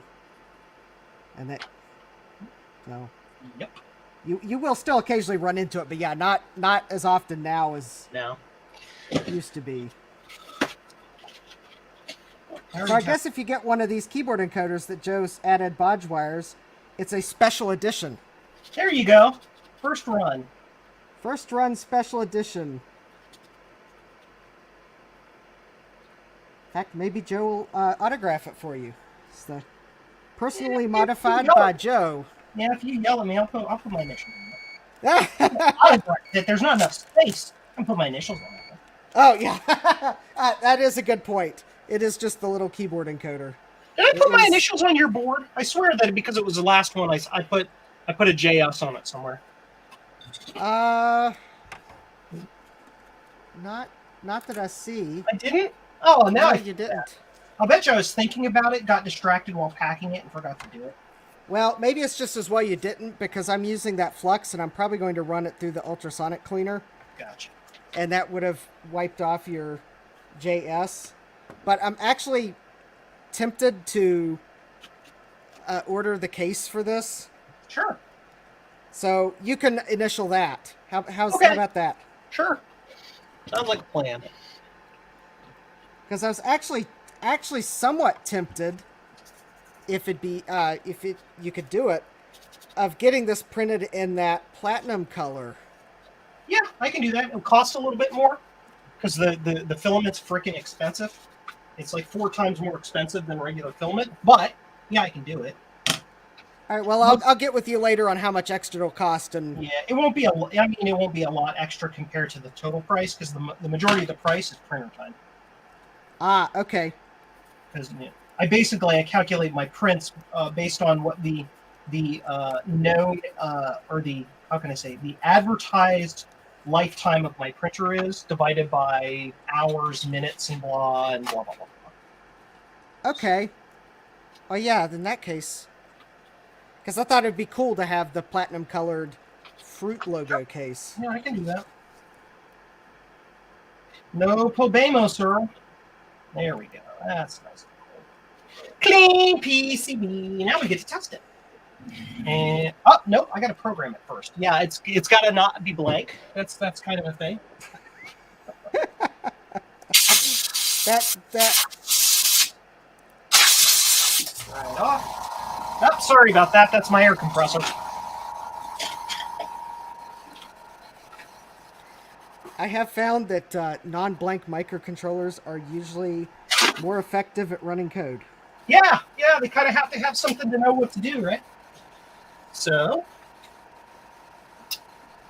let's switch a doodle to that camera. Cool. So I already have the adapter in there. That's good. Oh. Yeah, Eric, I guess to answer your question that I didn't see, because I can download the individual audio tracks, and because I'm at least recording my video in OBS, I could reconstruct whatever I needed to. And in fact, since I'm recording it in OBS at a higher bit rate, I could, in fact, probably crop down onto something and it would still look okay. So, now note, when I'm recording in OBS, it's recording the whole OBS overlay, which actually, I guess, to give you a hint of what the OBS recording would look like. So it wouldn't include that in OBS. And it would so in OBS, this is what you would see if I pulled open OBS and showed you what OBS is doing. Yep. And then this overlay and Joe's video feed, that's all StreamYard doing it. So yeah. Yep. To kind of give you an idea of what's what. So my Ko-Fi overlay, that's actually in OBS Studio. My video window is actually in OBS Studio. But yeah, that's kind of the... Oh, I just realized. I have the correct encoder. Oh, no, I don't. I need to export that when I can. I was about to say, wait a minute. I thought I had a background for solder or Circuit Sunday, but no, I got to export that. So, anyways, just to kind of check the... Whoops. What is your problem? There we go. So, I have problems programming these things sometimes. Oh, it's not all the way in the socket. That might be part of the problem. Oh, yeah, that would probably do it.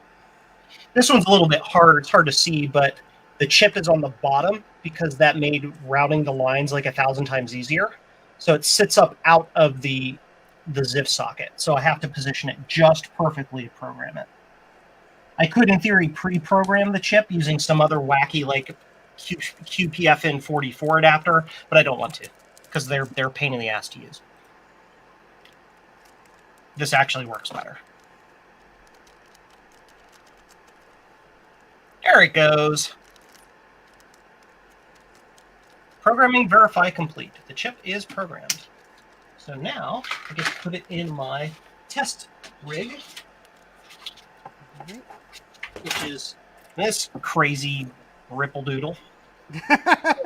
It doesn't really work perfectly, but it works well enough for me to test the chip, see if the chip works.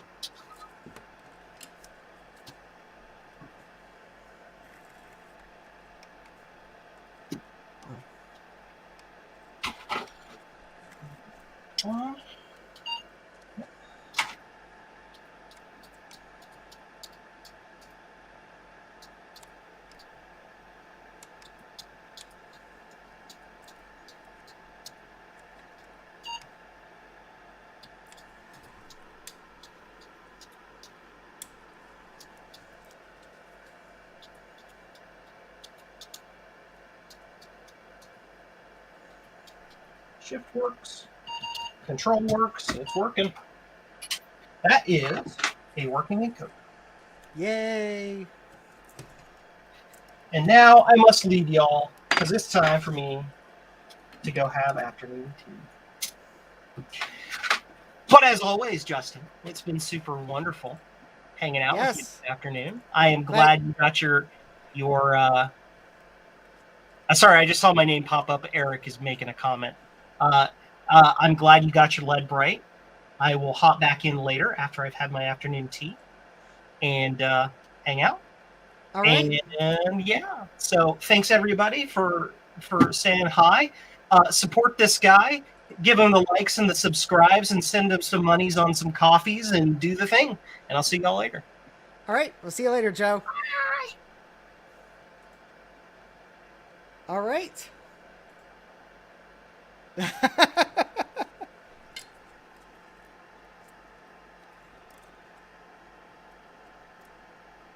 Yeah, actually, Eric, it's a very nice pink LED color. Definitely, when it's in, looks much closer to purple than actual purple LEDs.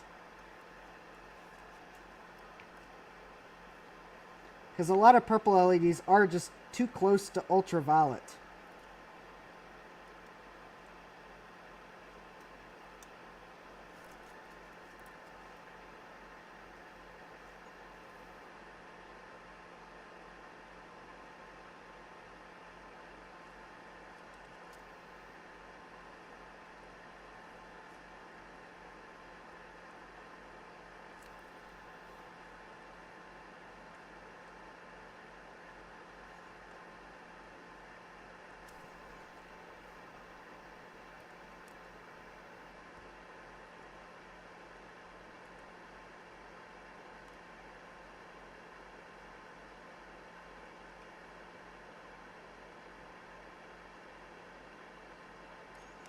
All right.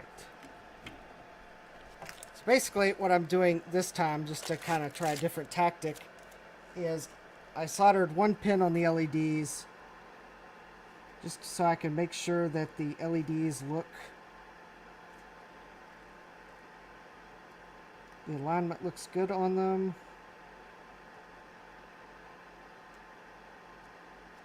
Yep, I think that's... think they all do look about right, and I'll tack the other leg.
All right. Now, let's guess for leads. Uh-oh. Got...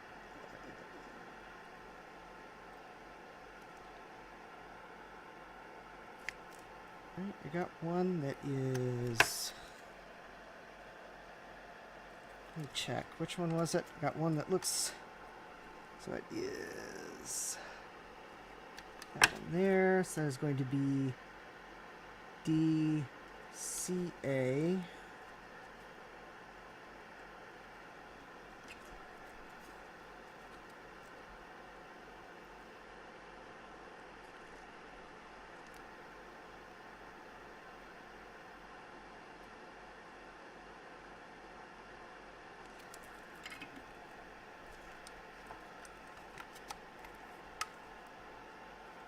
Okay. Alright, so I got one that looks like it is... Oh! I forgot that would be it. It's probably because I forgot to clip the resistor leads. I probably have leads touch. I was about to say, wait a minute, I got a dead LED, but actually I think it's because I had leads touching.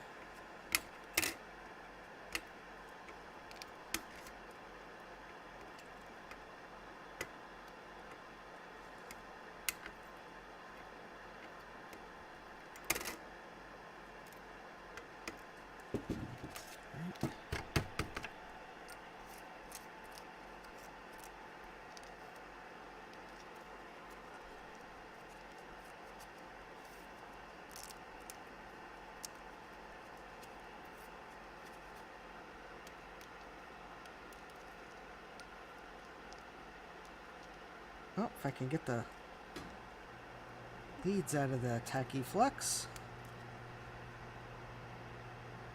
There we go.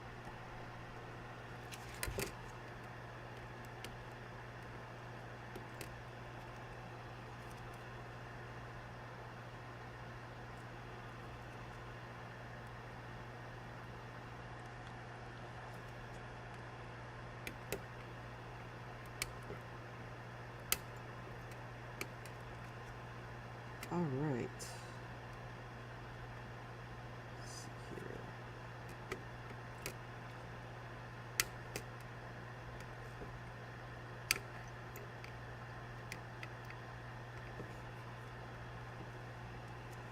All right, so that should hopefully take care of that. Oops.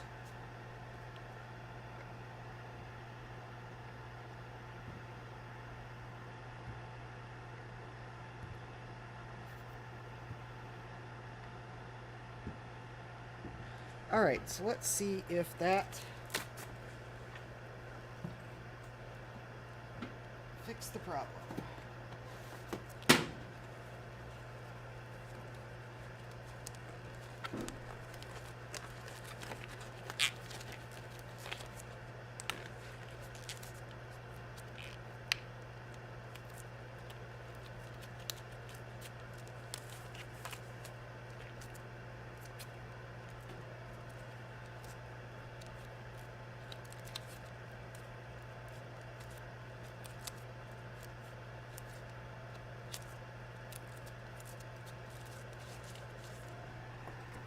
Right. Nope.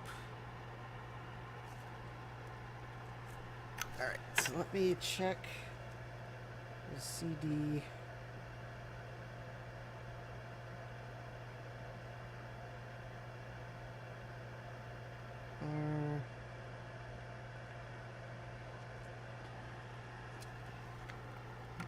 Make sure I got the right one.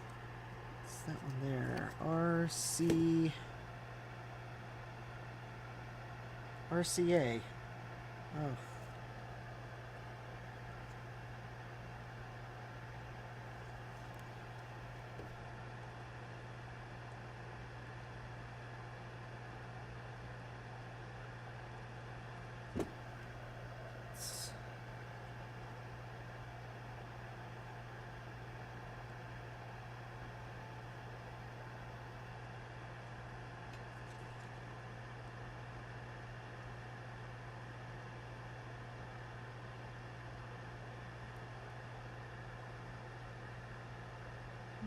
Just make sure the resistor's actually soldered.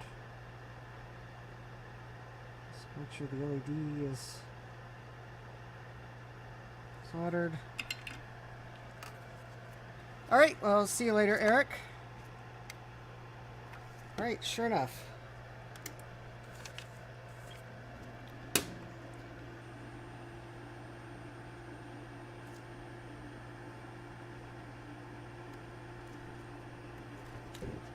Alright, we will remove the LED that is not working.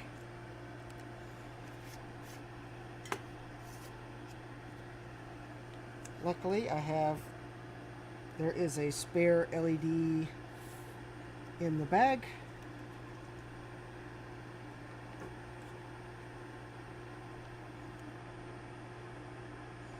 Just have to wait for the desoldering iron to heat up.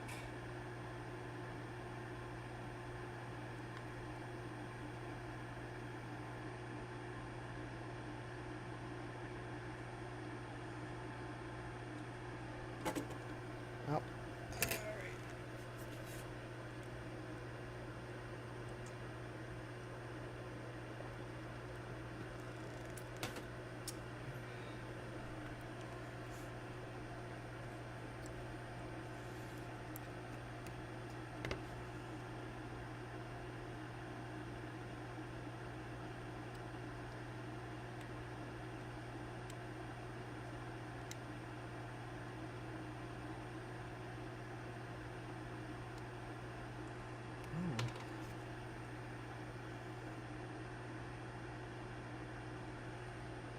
Alright, actually that's probably 1, 2, 3, 4, so...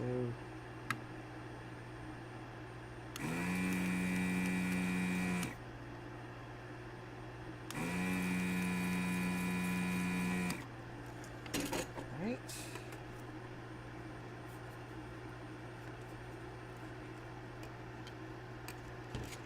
Interestingly enough,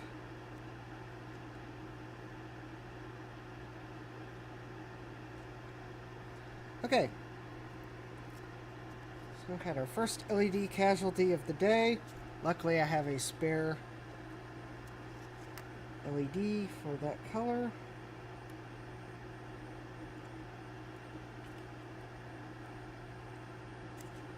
And so if I power it up, holding that LED into place, hopefully I will see, there we go. Alright, that should...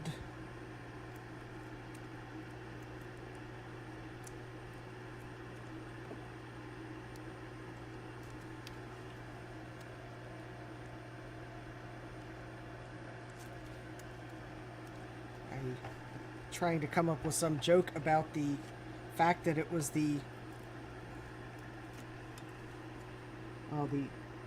marking near this LED says RCA.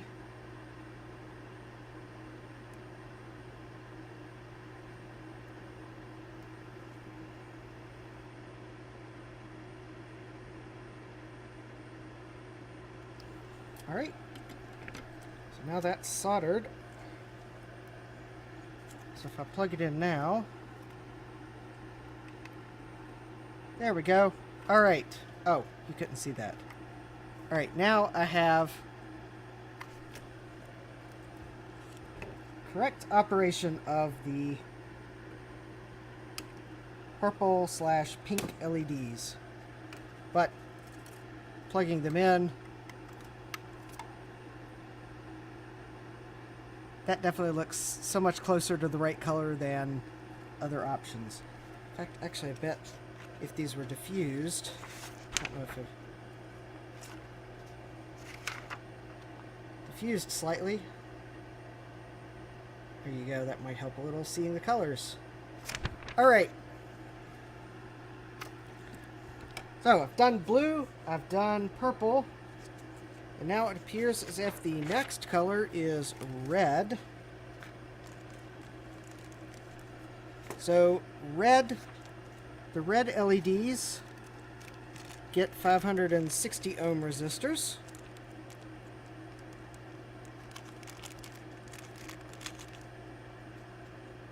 Oh, and they're so cute compared to the other ones. All right.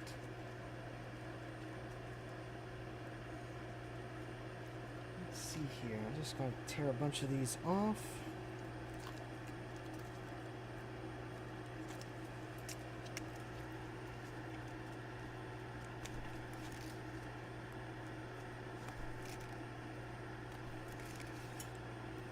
All right.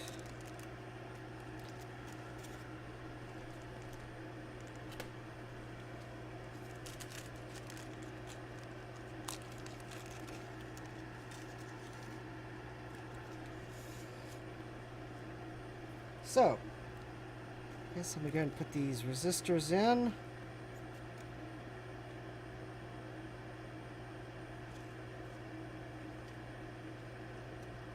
Alright, so the red, in relation to this top row of purple, so it's flush with the left and one in from the right. Okay.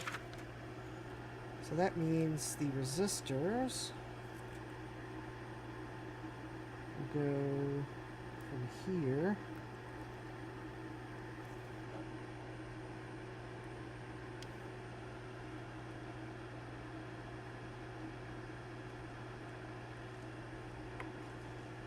to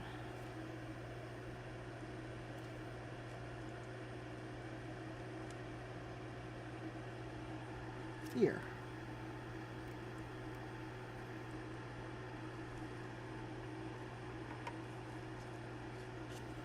Because the LEDs will go from here to here. So I guess anyone following along, it would be B2 on the grid to BD.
It's almost like now that Joe's gone, maybe I can find some...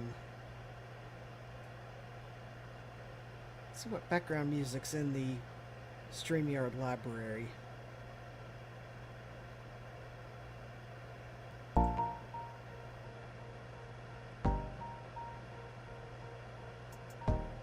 feel like I need a build montage or something here. Although watching the live stream, it's more of a real-time build montage than a sped-up build montage.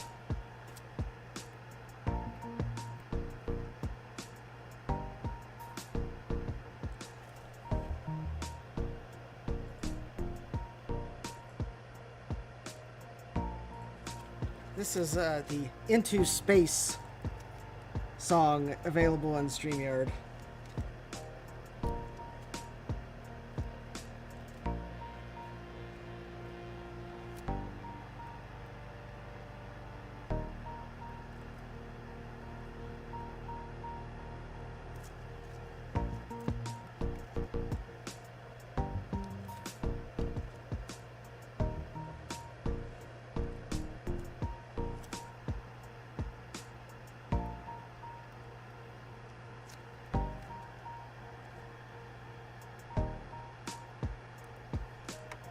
There's all the resistors.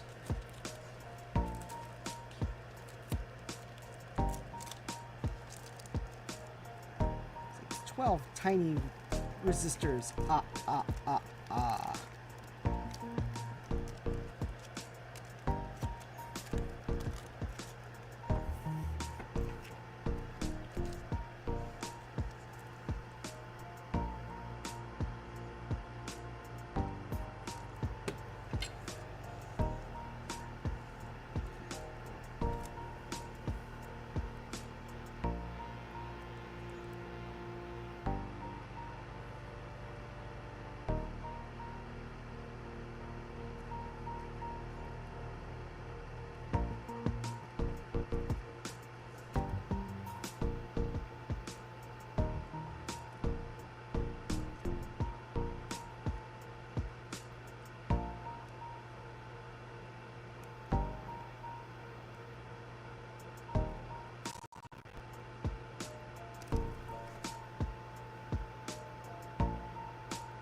Alright, there's the resistors.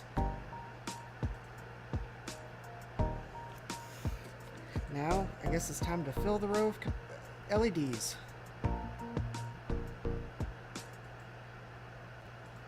Let's see what lo-fi.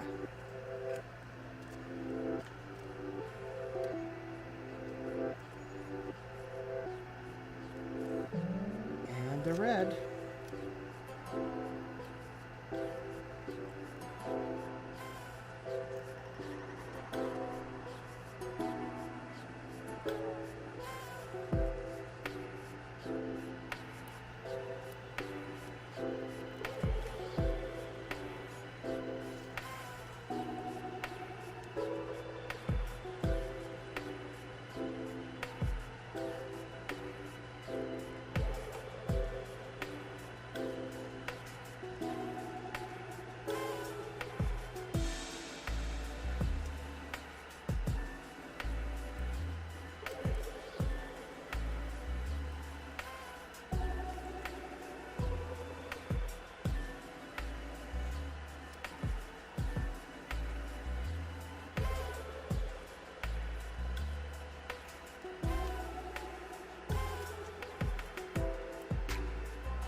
we go. The LEDs.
Alright.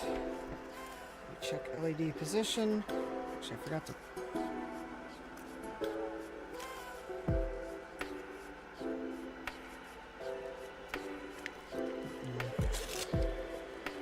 These two are...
Wrong ones.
This song from the StreamYard library is called Feeding the Ducks.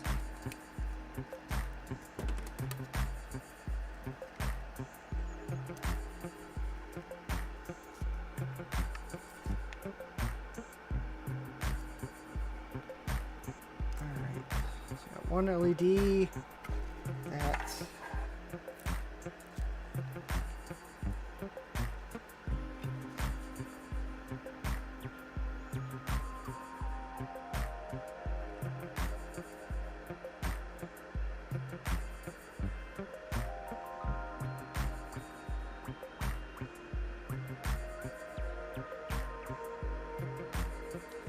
Alright, let's see. Just tried touching up the solder on it. Maybe I didn't have a good solder joint. Nope, looks like that LED is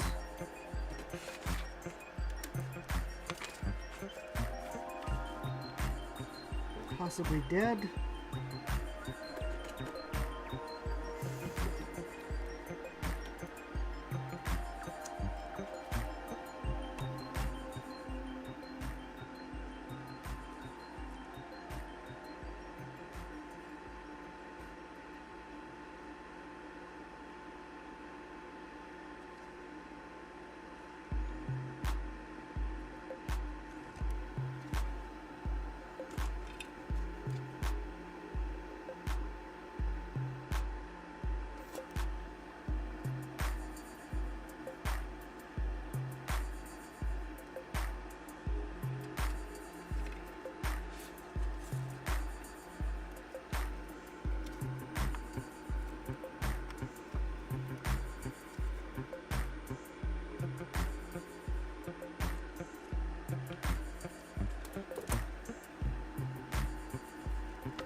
Alright, so let's see if we can't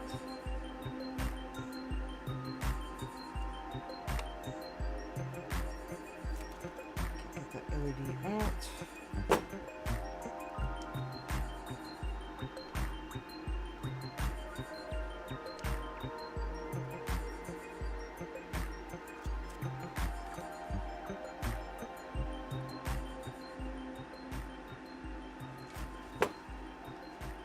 Oh, okay. Dead LED, Joe.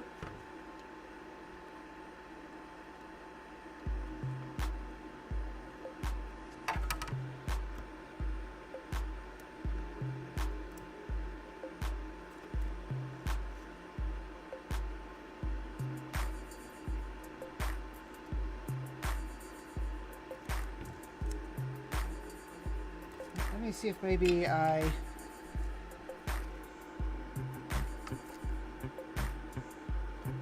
Yep. Okay. So it does need to come off the board. Ah!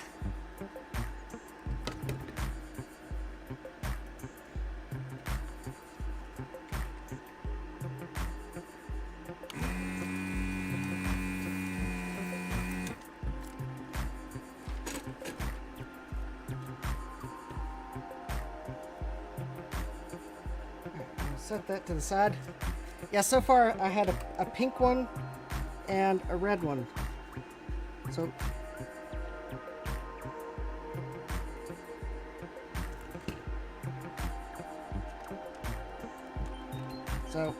luckily I still have a spare blue one. I'm out of spare pink ones, but I got all the pink. And then hopefully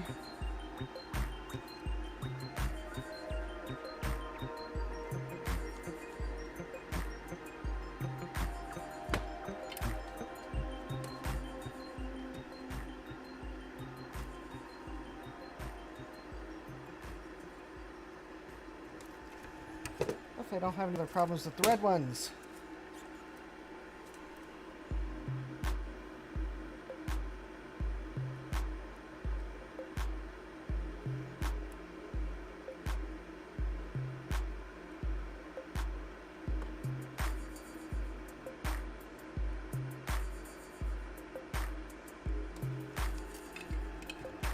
Alright, so now that I got another red one on,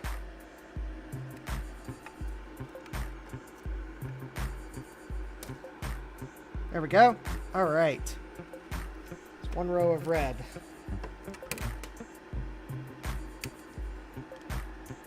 Alright, the next row of red, although I'm actually going to take a pause here.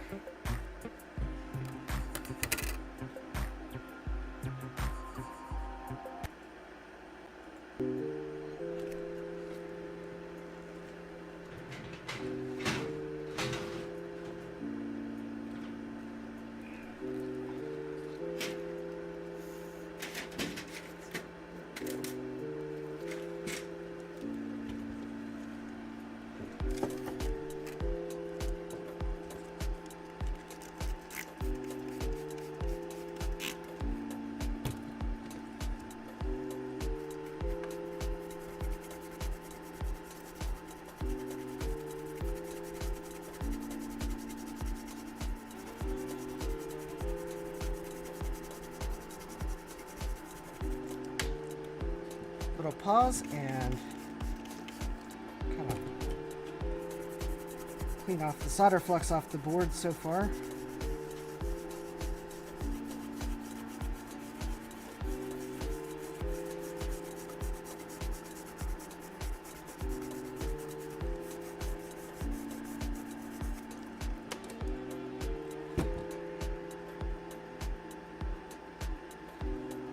If only because it kind of seems to build up and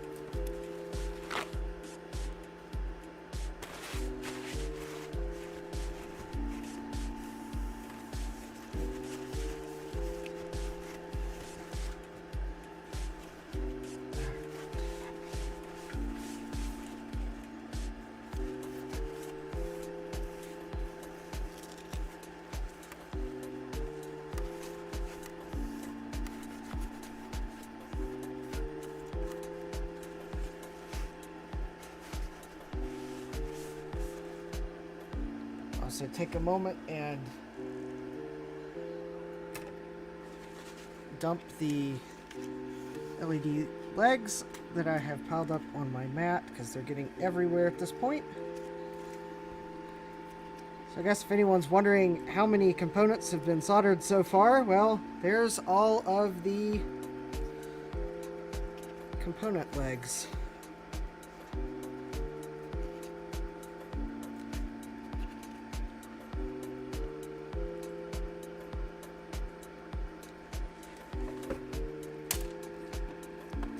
Go ahead and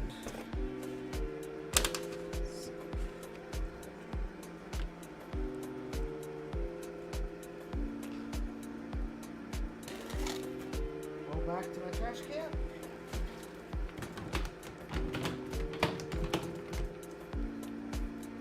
There we go.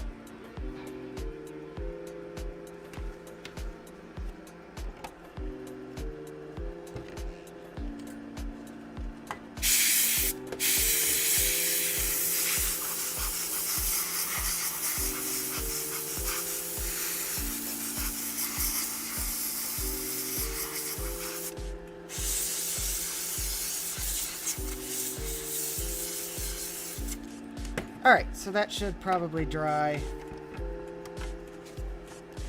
by the time I get the next row of resistors in. So, for the next row of red, we start at A1 and go over to AC.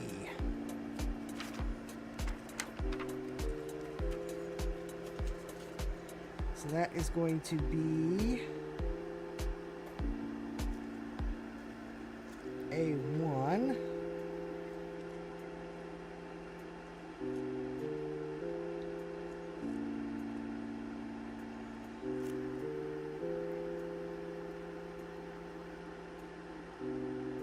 Let's see. A1. Here's the resistor for A1. All the way over to AC.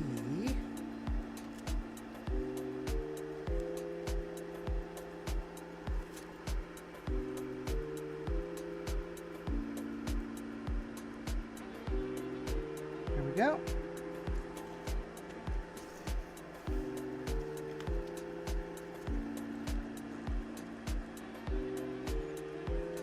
It's actually pretty easy to build the middle of the apple because you can just reference where the start and end points are in relation to the last row you did.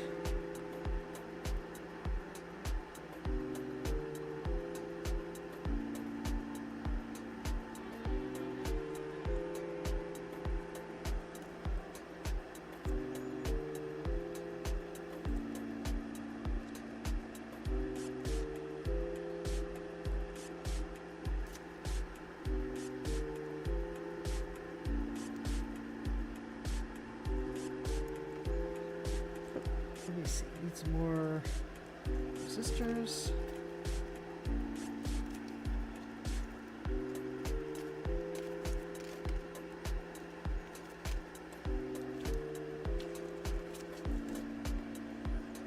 Yeah, probably I guess the trickiest part is just to make sure you get the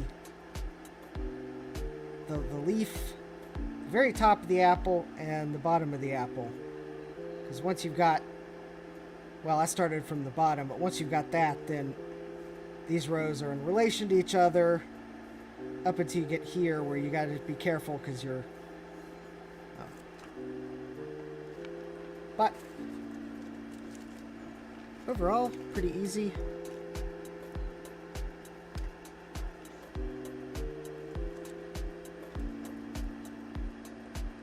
I guess this has that old school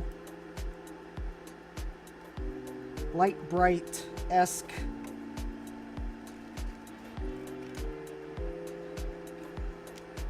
look to it.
There we go. There's the resistors for that row.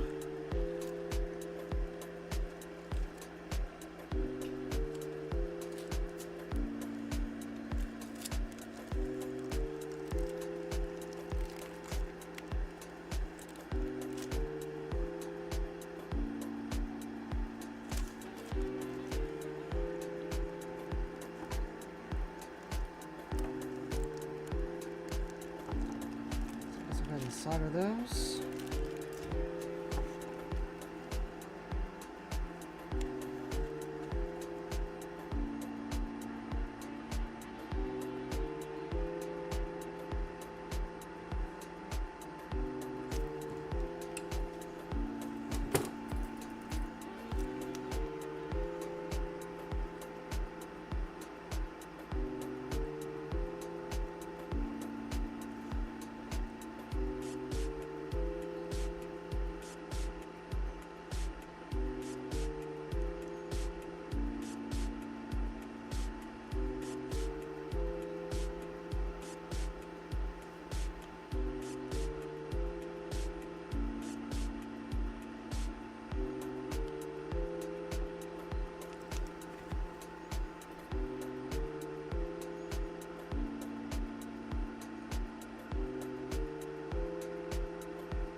Alright, there's the resistors.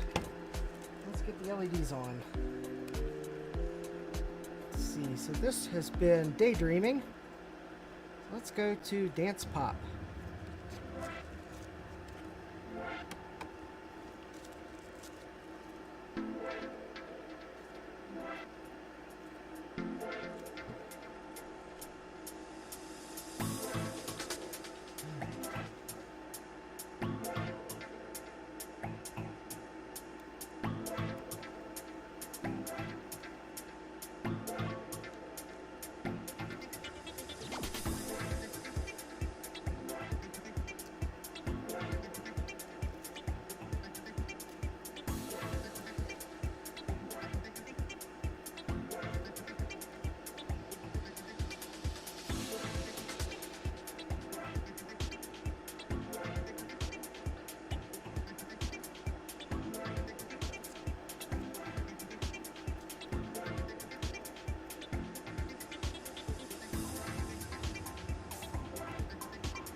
Good.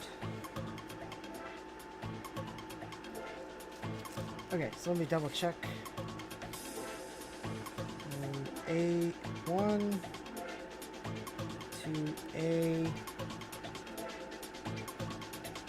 C. Looking at the grid. AC. Okay.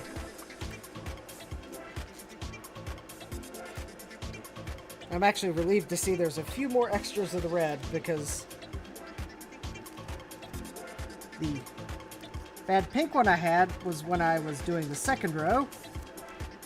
But that bad red one was while I was doing the first row of red, so just getting a little bit worried. Yeah!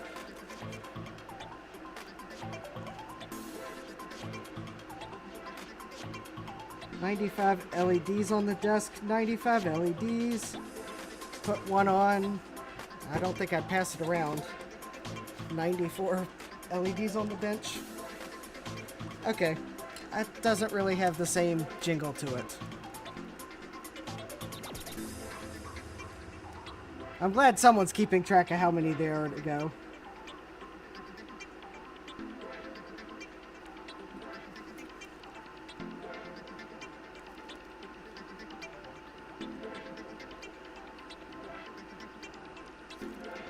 Because all I was keeping track of was that red was the halfway point in terms of colors.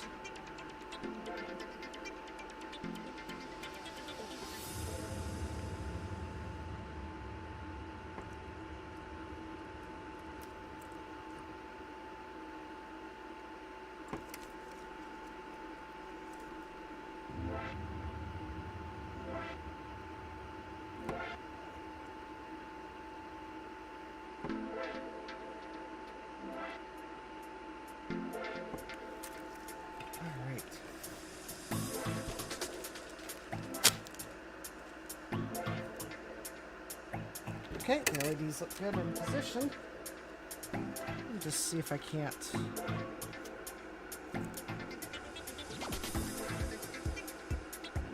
Okay.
Alright. Woo! There we go. 2 rows of red.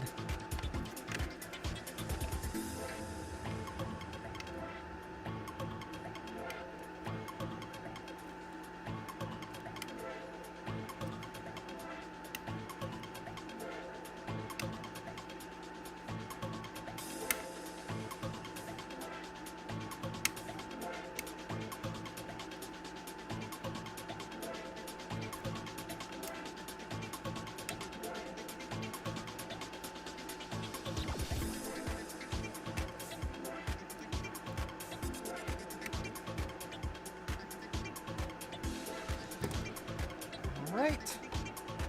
So, I've done blue, I've done purple, I've done red. It's time for orange.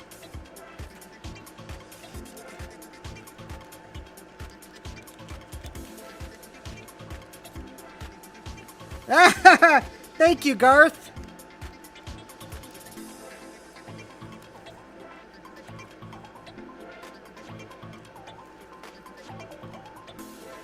Alright, yeah, I probably will need more solder.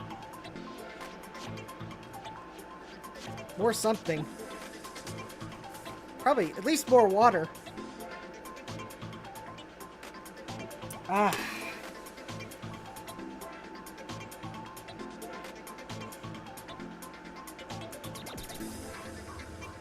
Woo! Alright.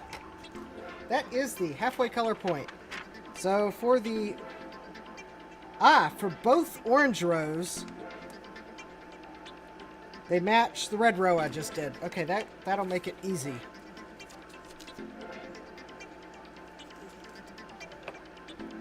Alright.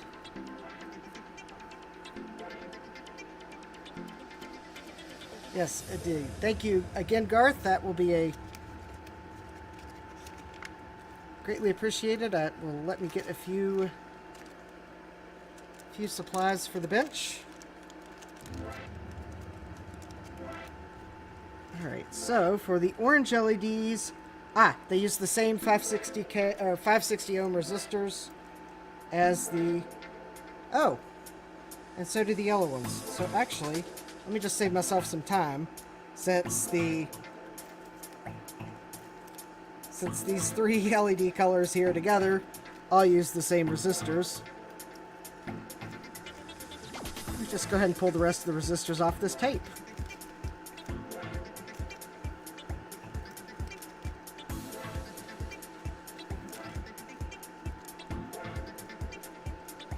Make it easy on myself. Because the yellow LEDs also use the 560 ohm resistors.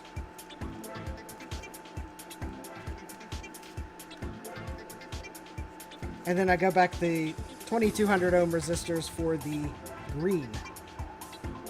That, of course, tops the apple.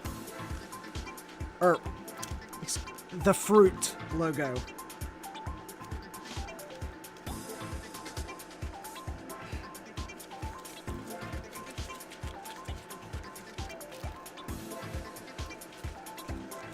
Because as Joe put it, what I do with the amalgamation of resistors and LEDs that came in the kit was up to me.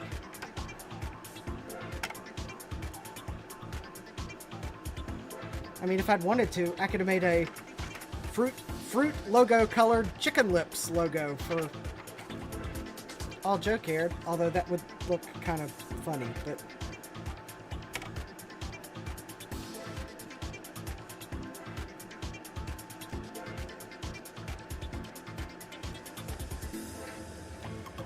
Alright, so, for the orange,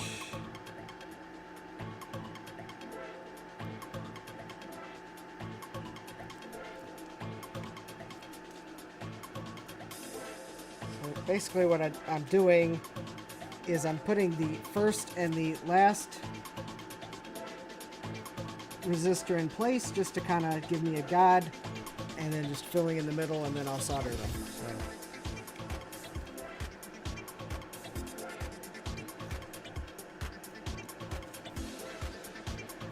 Actually, this is cool. I also get to try the songs in the StreamYard background music library.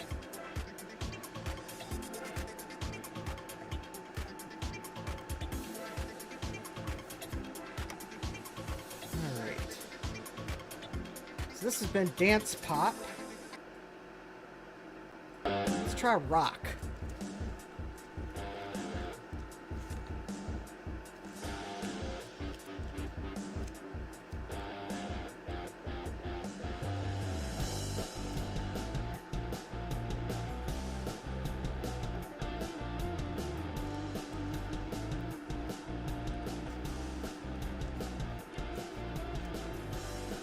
Try the rock as I rock out these resistors. Ha ha ha ha ha.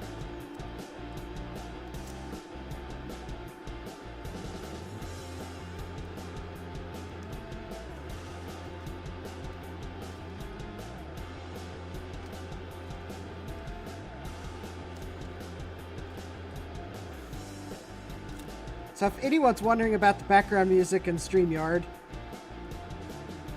you get the songs that are preloaded. You can't put your own music in, so as much as I would like to use the song I have for my use, Back to the 80s, for my soldering montage here, well, I've got what StreamYard has.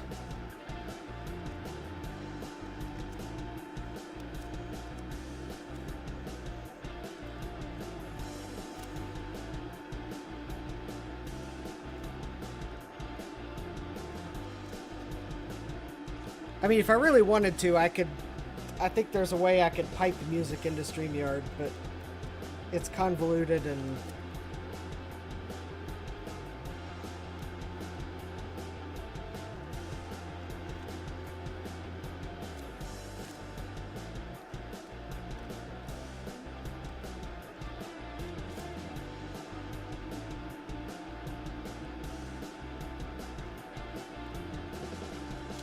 at least the instructions StreamYard has, well, you have to be able to play the music in a Chrome tab.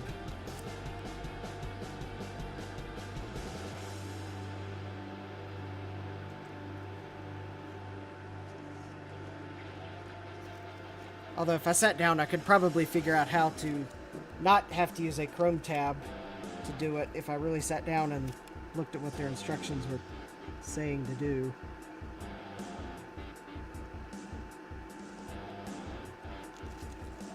There we go.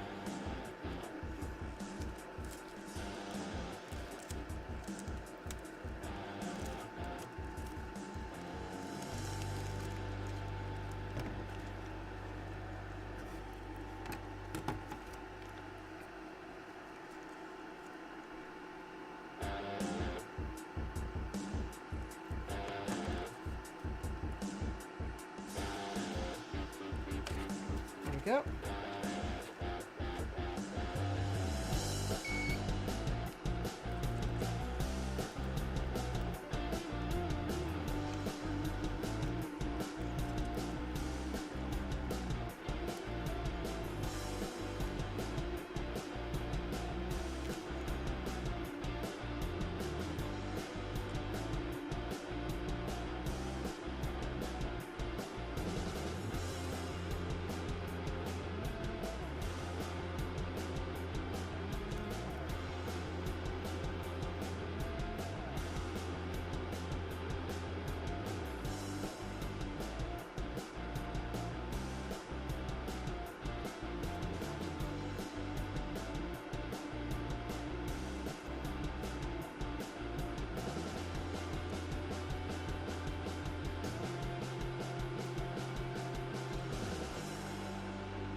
And I think the last... Oh, wow, there's 2 more songs. So we'll try Night Driving.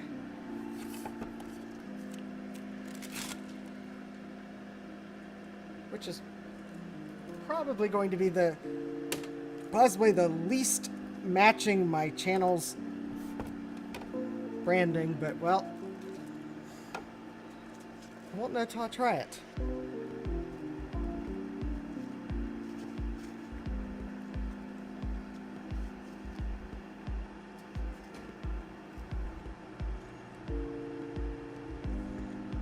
That's what orange looks like.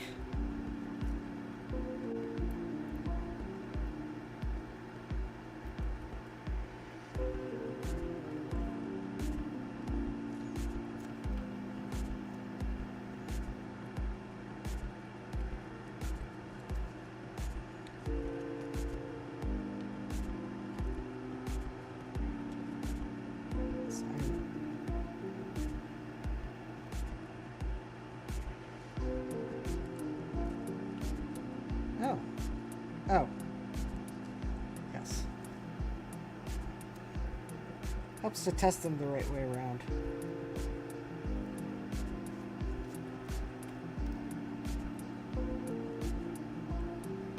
Yes, if you're trying the CR2032 trick to test LEDs,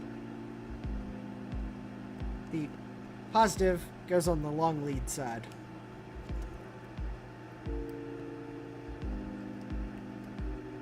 Although I think you could use a CR2016 or a CR2025. They're all...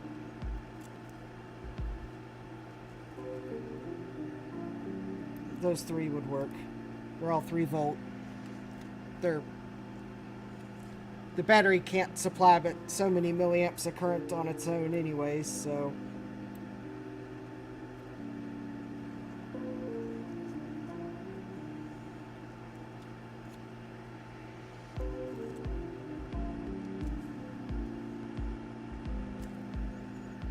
So it's a quick way to test LEDs.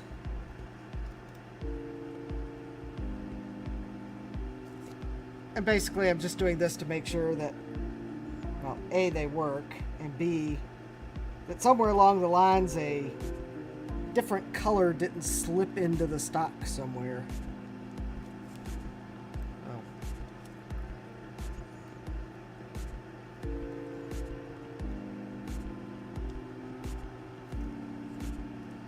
All right.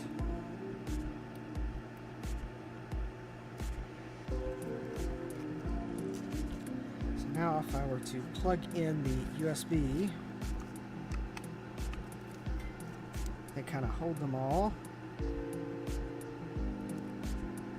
There you go. So I'm just holding them in.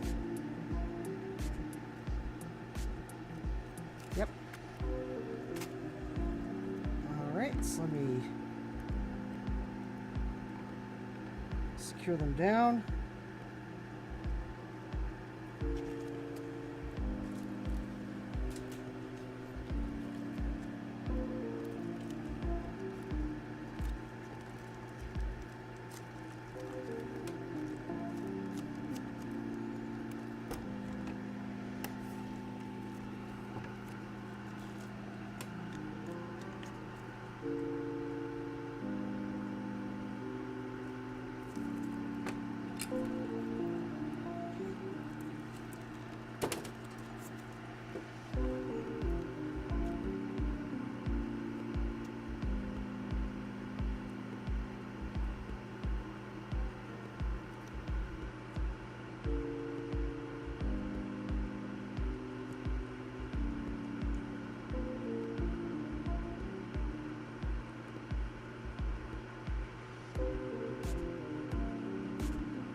LED legs. Make sure they're all flush.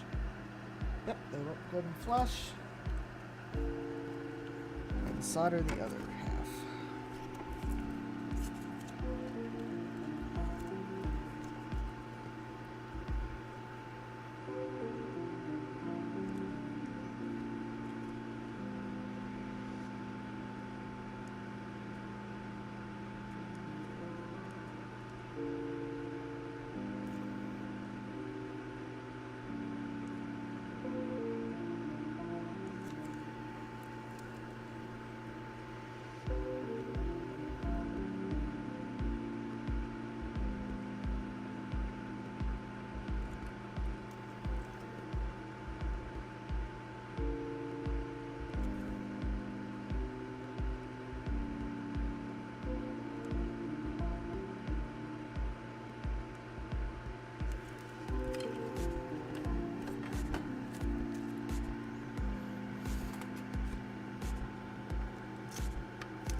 Woo! All right.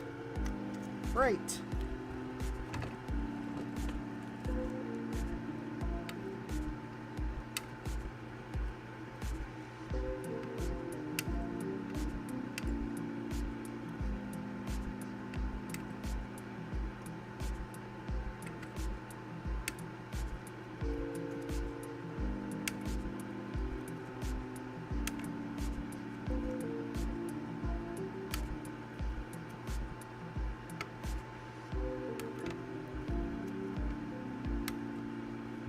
Right. So let's see that. And then this last song in the StreamYard library is the Acoustic Cinematic.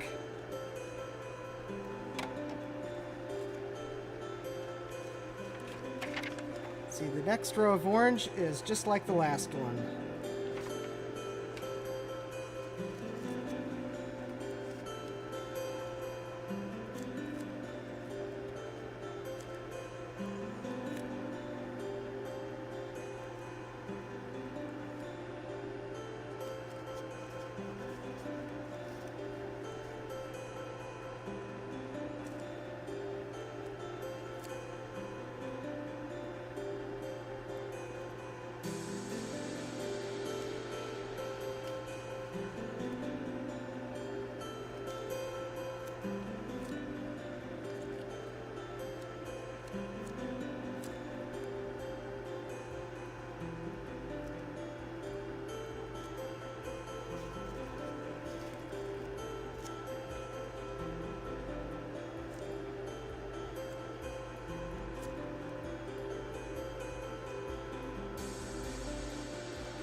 Solder on one of the wheels. There we go. Should be able to get the resistor in now.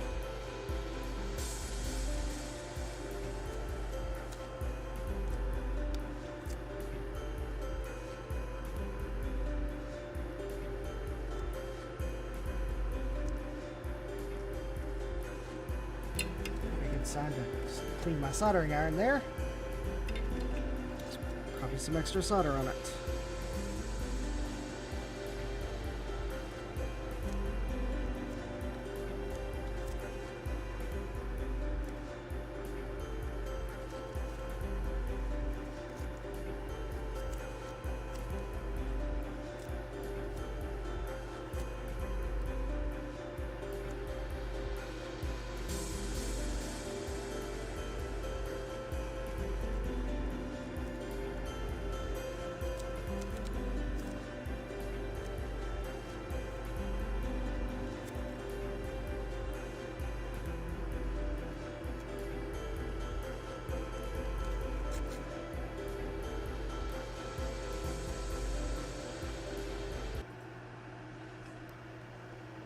Alright. Yeah. Acoustic cinematic's not really the theme of my channel, so I'm going to turn it off. I would be interested to know in the chat or comments if you're watching later if any of those StreamYard music library background musics, maybe you like them better or worse. I guess the titles going top to bottom are Acoustic Cinematic, Dance Pop, Daydreaming, Feeding the Ducks, Into Space, Lo-Fi, Night Driving, and Rock. I'm gonna go back to Into Space for now.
Couple solder balls on the board. There we go. They're not. No longer on the board. Alright. So let's get this next row of orange LEDs on. Find my... Oh, there it is. Testing battery.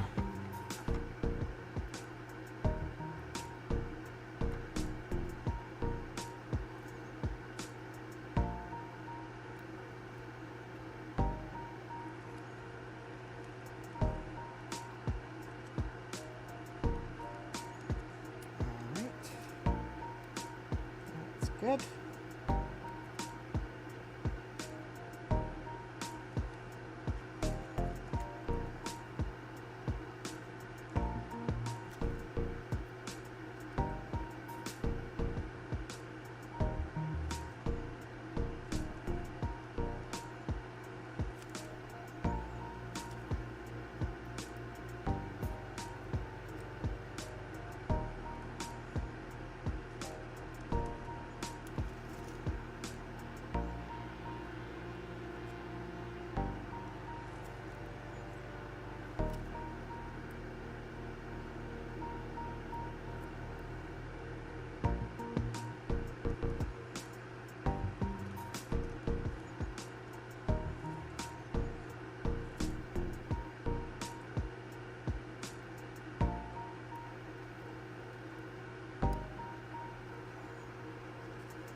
separate the extra LED out of the resistor pile while I'm thinking about it.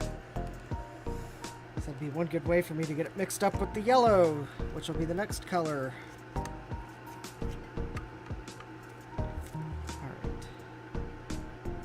There we go. Looks like they all work before soldering. Hopefully they will continue to work after soldering.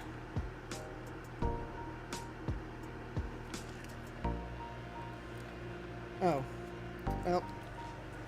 Alright.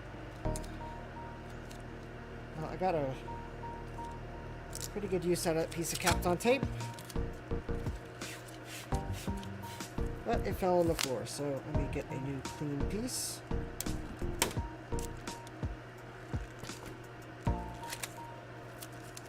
It was actually about to lose all its sticky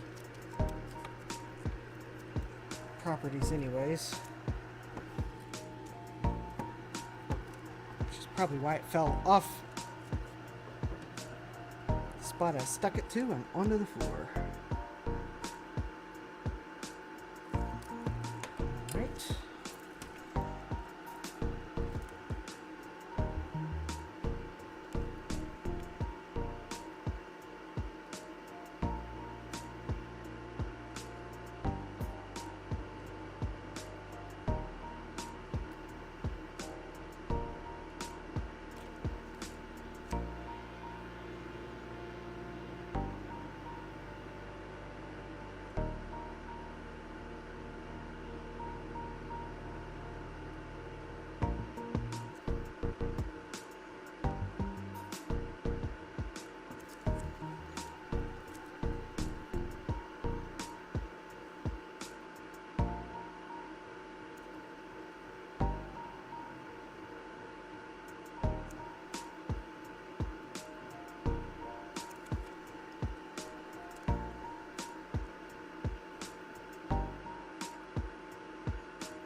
Right.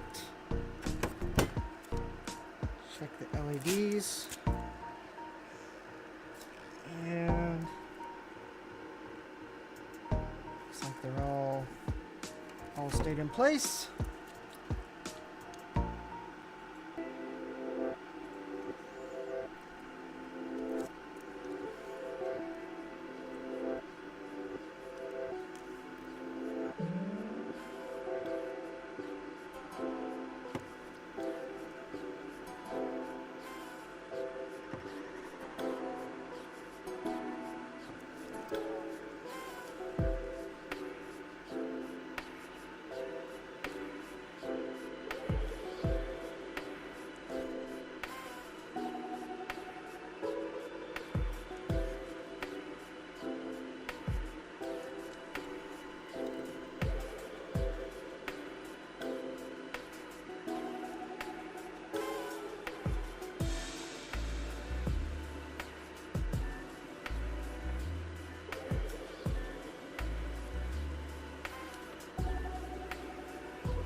Alright, so let's see. Do they all still work? Yes. Woo! Alright, that's the orange row.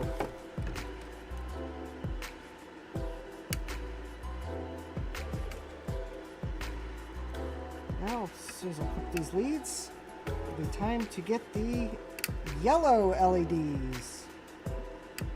Because if we are going bottom to top on the classic fruit logo colors, yellow would be next.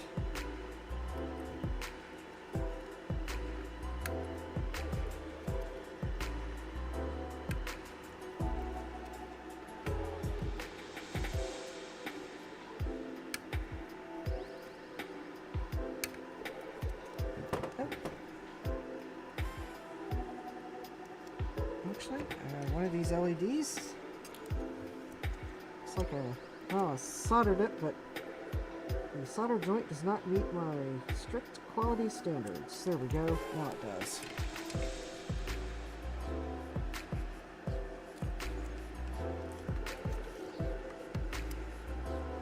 All right, we're still good. Now it's time for yellow. Let me see. So let me put the orange LED, extra orange LED in its bag. I will hold on to the extras just in case. Alright, there's the green ones. Oh. There's the yellow ones.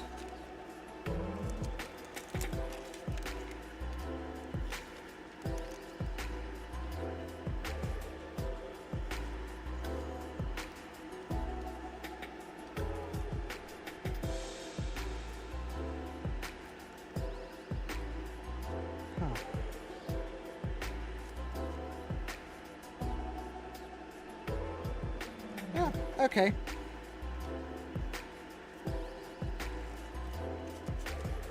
Yeah, I guess they are.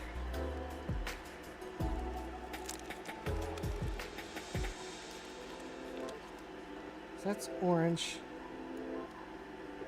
Oh, okay. And then there's... Yeah, okay. It helps to have them separate, but yeah. Okay. I think the reason why it kind of looked... Hi, Ron. Good question. This is StreamYard, but I am piping OBS into StreamYard. And the chill jams are actually courtesy of the StreamYard music library.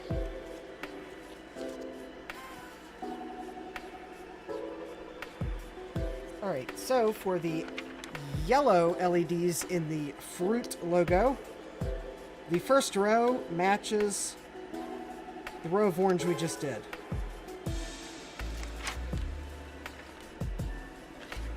And then the second yellow row will have one extra LED.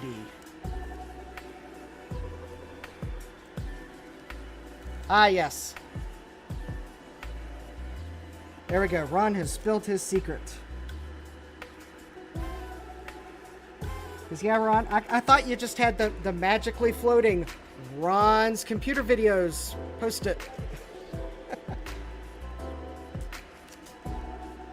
Yeah, now we spoiled his secret. Although, how do I know? Maybe it is still a magical floating Ron's computer video post-it note. Just like the 3D Mackie. Of course Mackie's 3D.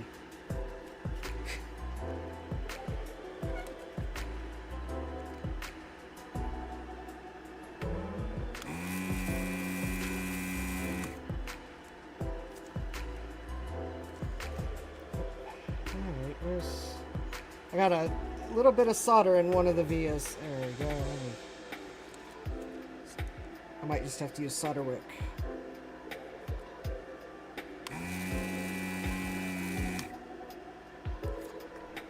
Actually, I might have gotten enough out of the hole to get the resistor in.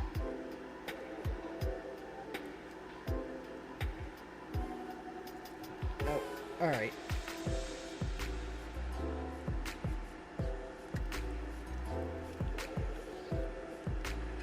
That is why I have solder wick somewhere on my bench. There it is.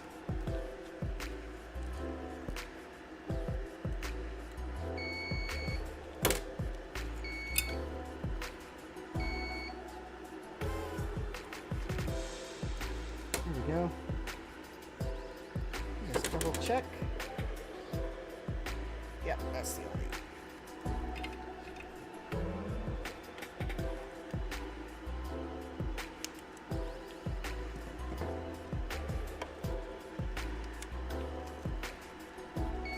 There we go. Now I should be able to get the resistors in.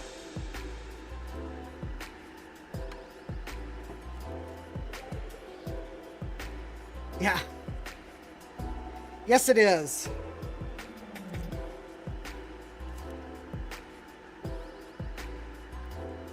It is quite the handy combination of solutions. We were trying to sell Eric on it, Eric Miller on it earlier, so hopefully he will try the free trial of StreamYard and will join the rest of us that have gone to the duck side. Har, har, har, har.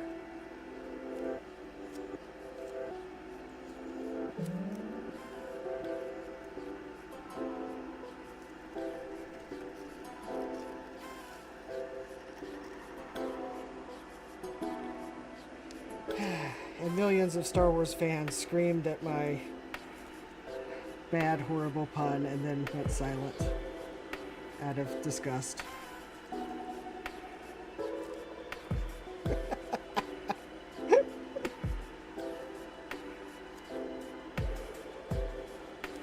Yeah. I thought someone would like that.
Oh.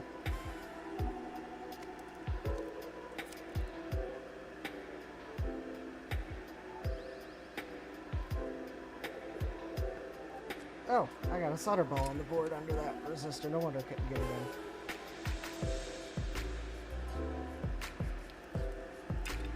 Oh, and now I think I turned the solder ball into a filled via.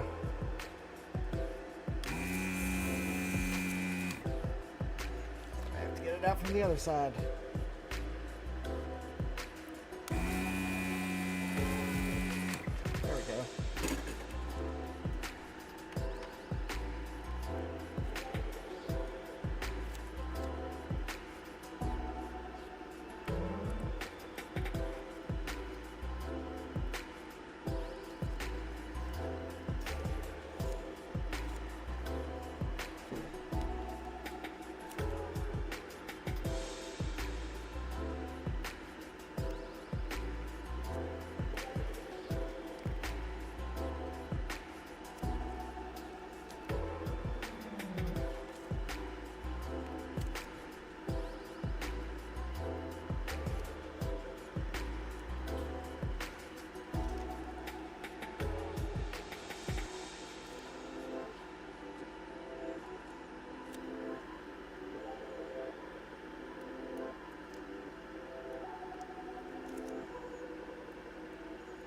All right, there's the resistors.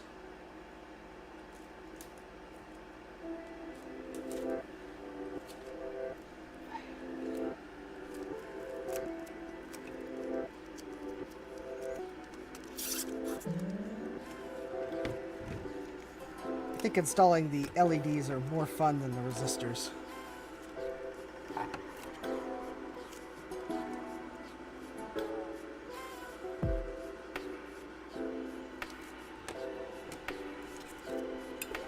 Because while the resistors do something, the LEDs really do something.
There we go.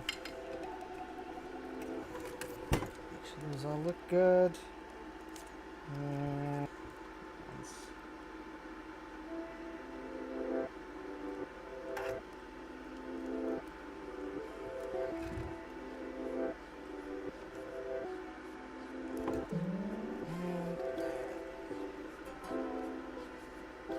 I got a little solder right. Oops.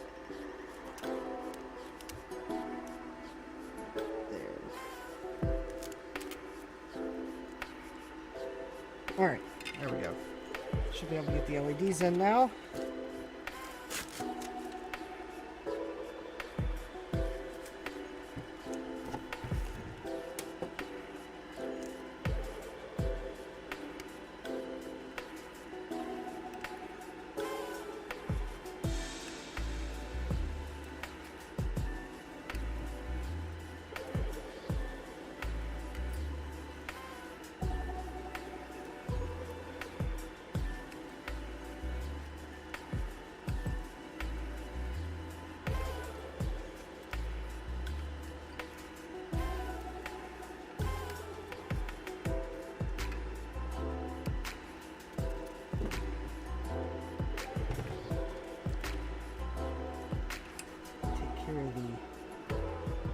The ginormous solder ball on the board.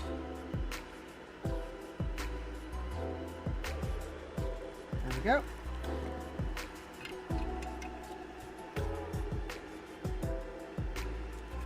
All right, so that's the first row of resistors for the yellow LEDs.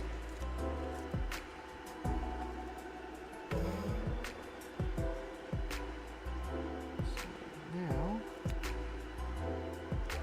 it's a matter of inserting them.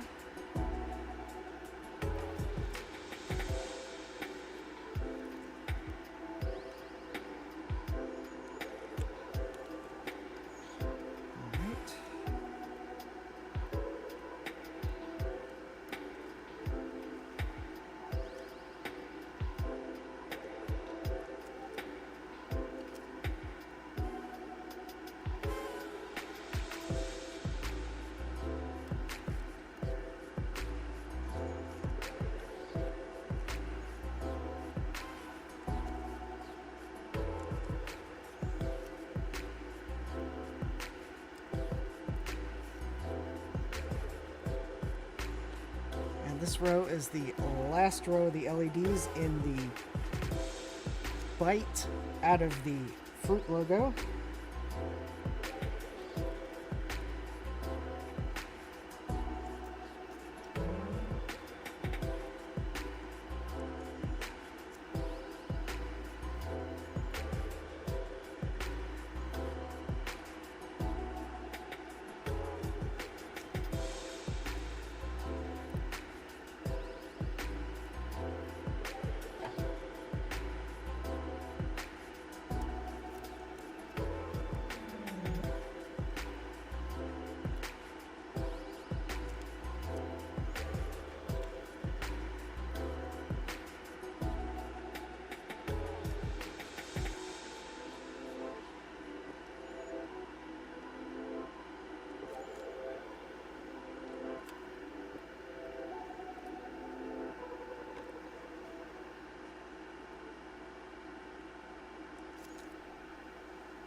Alright.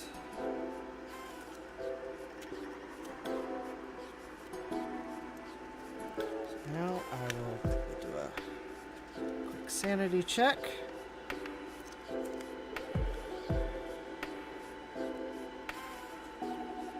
There we go. Very nice.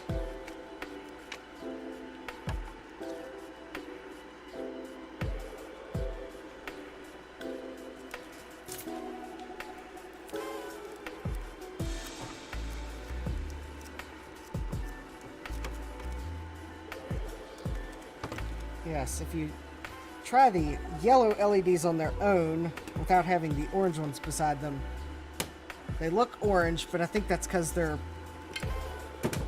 well, they might be amber or have a slight amber to them. But when you have both the orange and the yellow on together, they definitely both, they look their respective orange and yellow colors.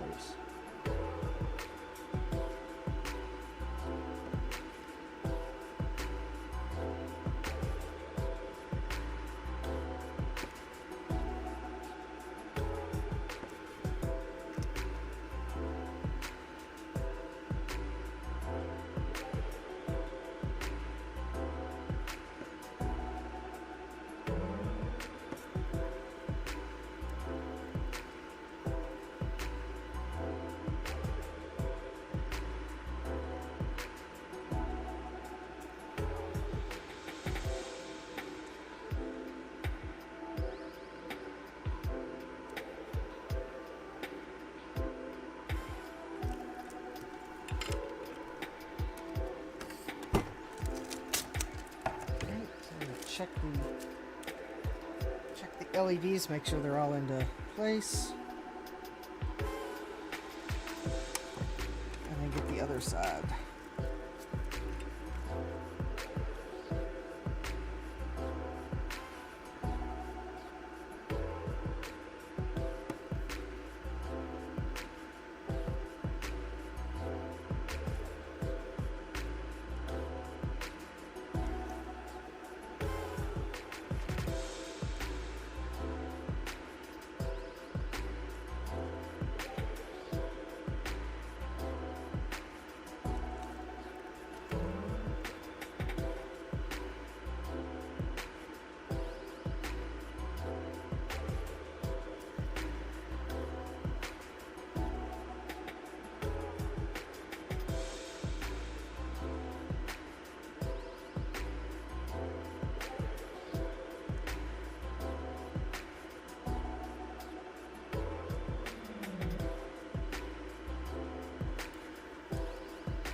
did they survive? Yes! Yay!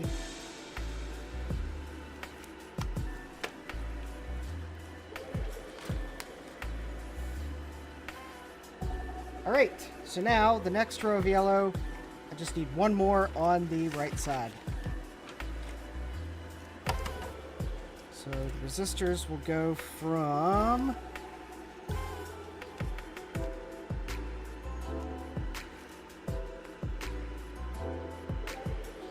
here to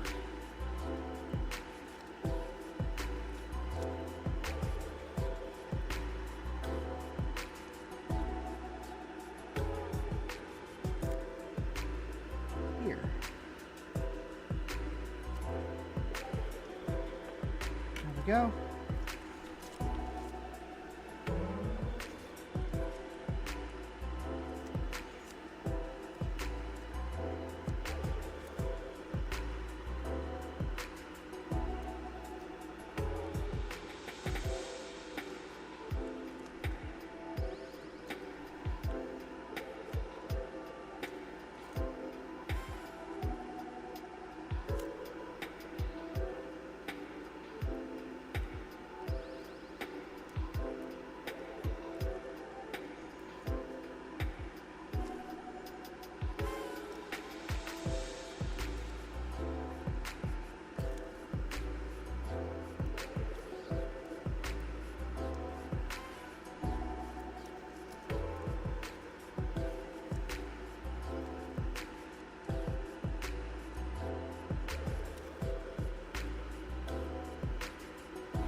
Excellent.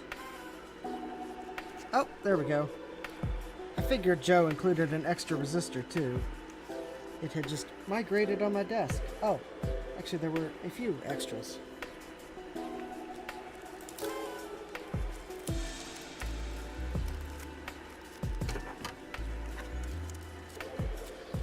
we go. All right.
Alright, resistors are in.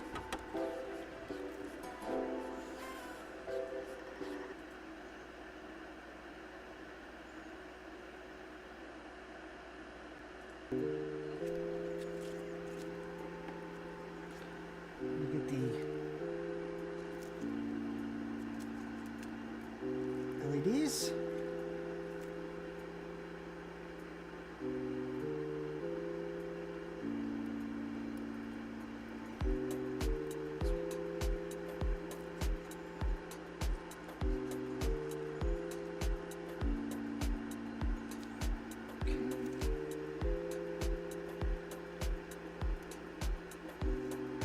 All right.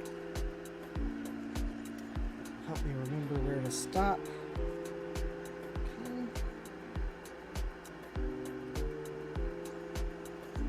After this, there's only one more color to go.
Yellow LED that floated away somewhere?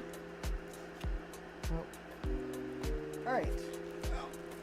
I'm going to carefully solder the yellow LEDs. Not that I've not been careful with the others. But I don't see a spare yellow LED in the package. So let me just double check. Yep, all right.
Up nicely on the board.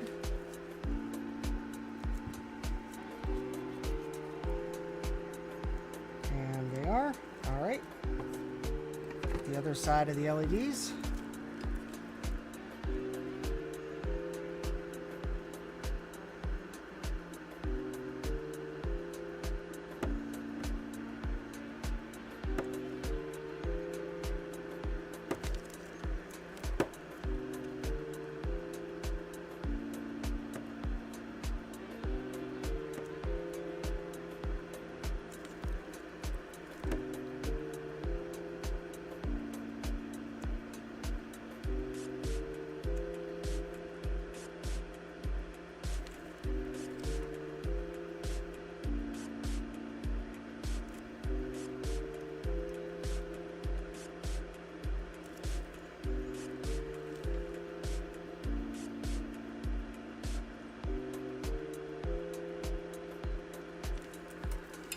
Alright, here we go. And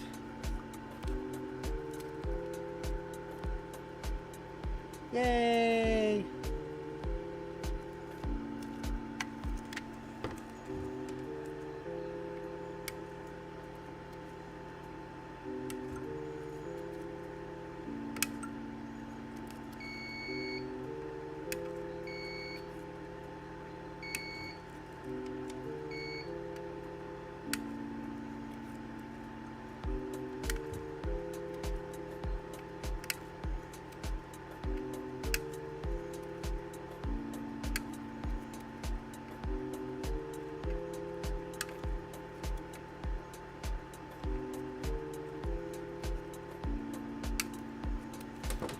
Alright, so that does the yellow row. So now we have one color of LEDs left. Even though there are 6 rows left, there's only one color. And that is because, well, the green takes up 6 rows of LEDs. So, for the first row of LEDs, we go from 5.2 to 5E. So that's going to be shifted 1 over from the last yellow row on each side. So, and the green ones use the 2200 ohm resistors. So we come back over here to the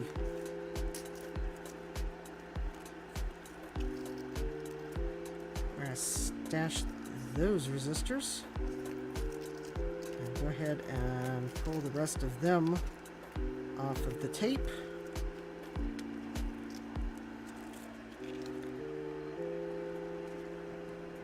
I guess the one nice thing about these resistors is the legs are a little bigger, so they are a little less fiddly to put on the board. So this row of LEDs goes from there to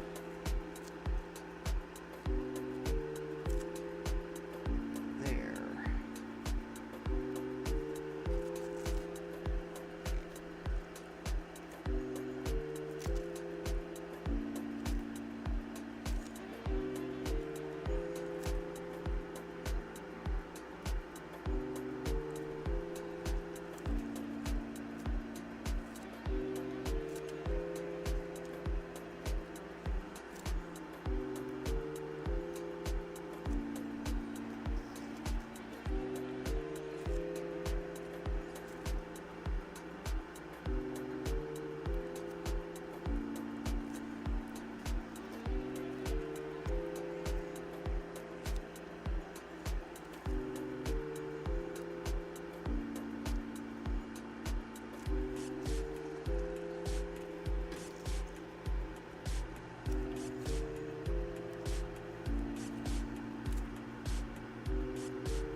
All right. Let's get these resistors soldered.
Resistors. Well, alright, one of them kind of needs to be tweaked a little. Maybe not.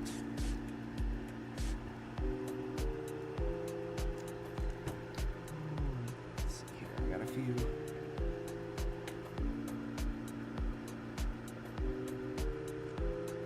Solder balls. Just kind of get them off the board so I don't melt them.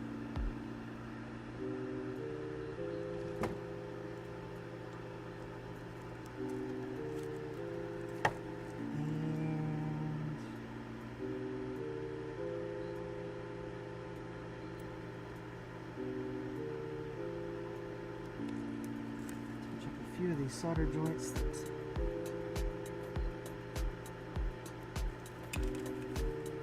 don't look that great. There we go. That looks better. All right.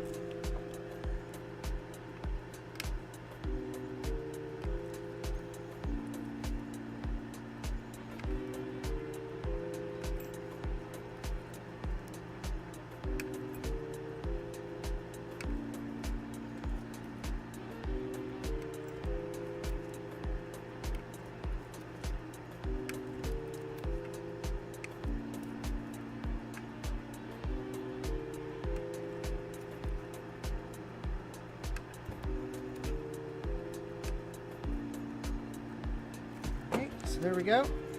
Row of resistors for the green LEDs.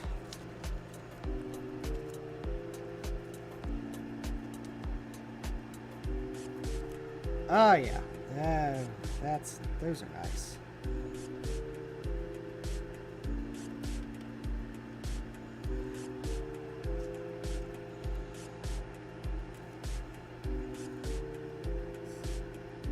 So remember.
side first. All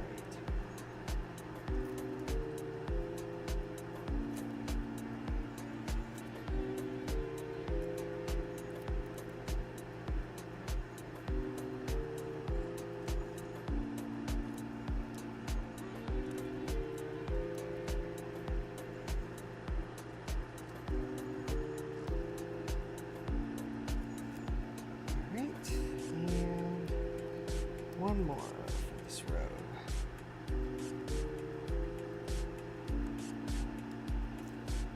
Excellent. All right.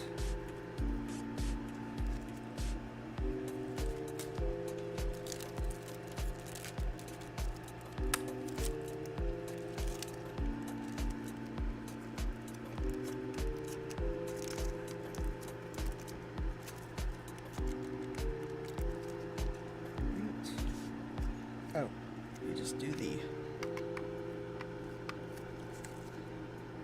pre-solder test. There we go. Very nice.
And oh, they are still lined up. I was kind of afraid. Oh, one of them did move. I kind of thought that they did. Actually, had a couple move.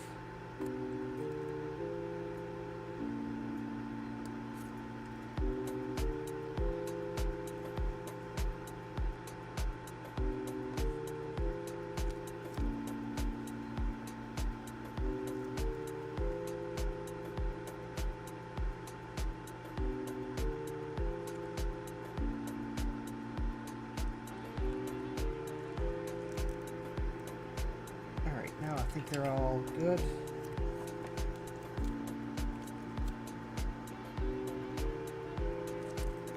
Get the other side of the legs.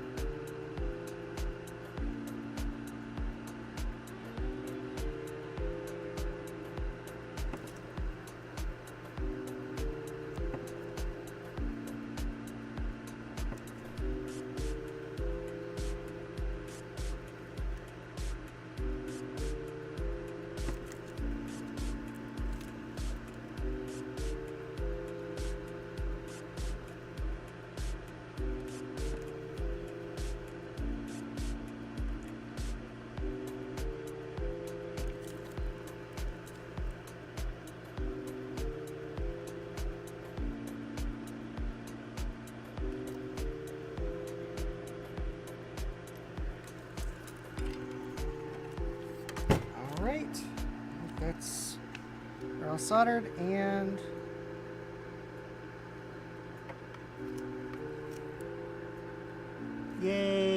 Oh, look at that.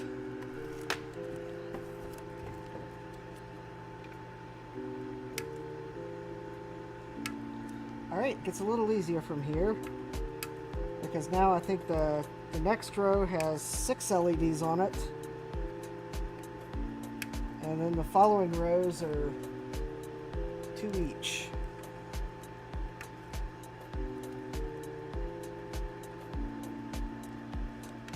Or 1, 2, 2, and 1. Excuse me, I looked at the page wrong.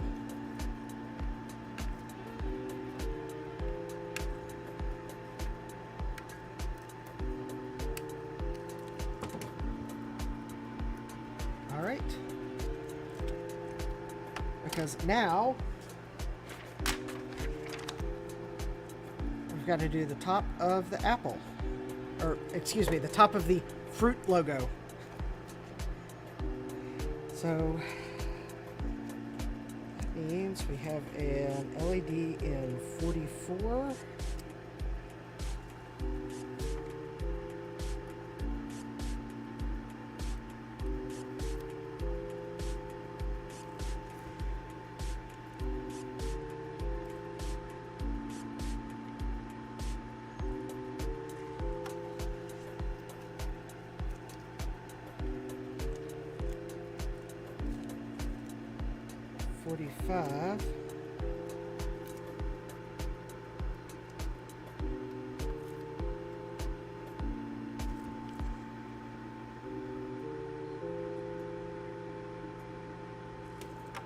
And 46.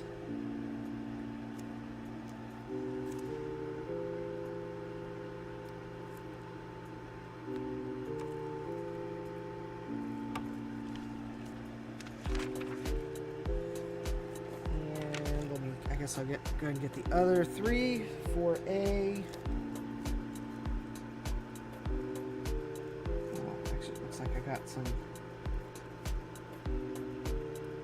I've got the solder in the VO one. Yeah. Okay. Let me get those 3 resistors because I gotta clean out the VO. Alright, let me get a slightly more manageable piece of Kapton tape.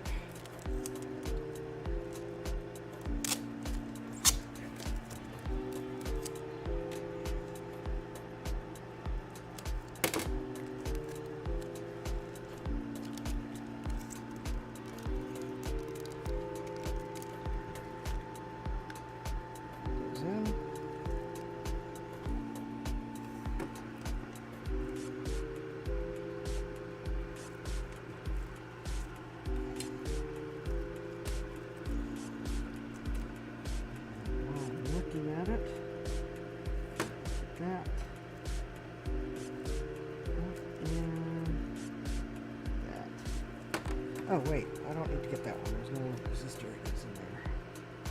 I do need to get this one here.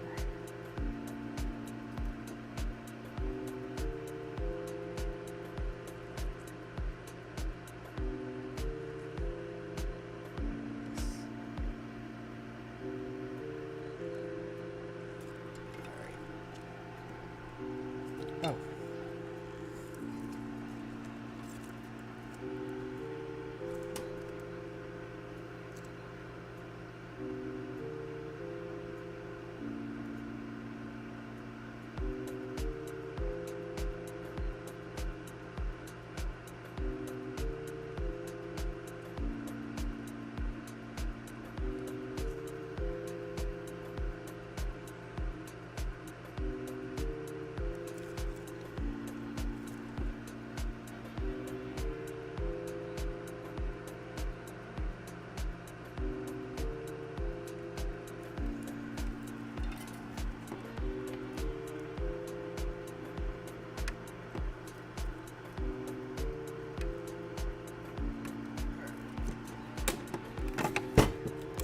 Those 3 resistors, so I should now. I got the solder out of the via. Yeah, I did. Alright, so it's 4A, 4B, and 4C.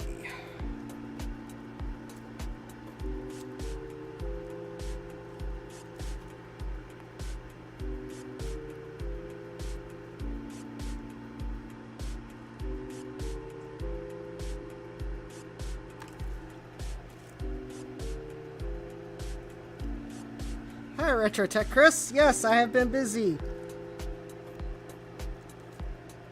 I have been... Actually, you can see all of the LEDs and resistors I have soldered so far. I'm going row by row. And this is the top of the fruit logo before I get to the leaf. Or stem, or... I don't know. I think...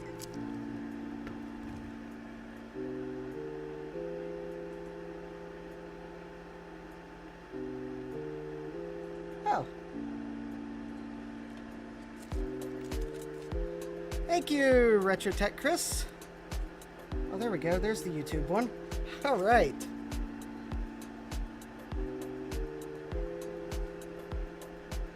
All right. Thank you, Chris. Oh, wow. I have hit my goal for the month.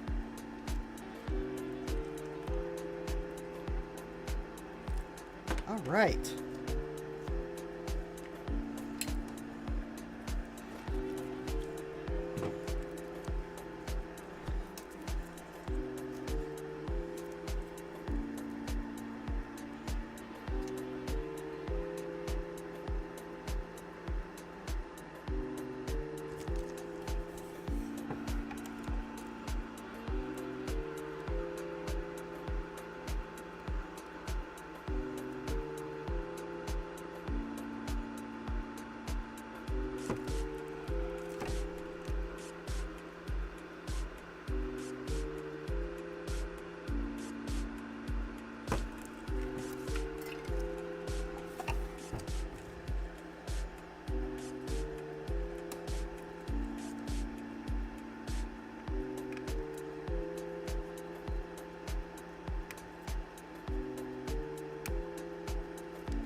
Alright, so there's those resistors. I think we're about to get to the point where you can count the number of LEDs on one hand. Almost. Not quite there yet.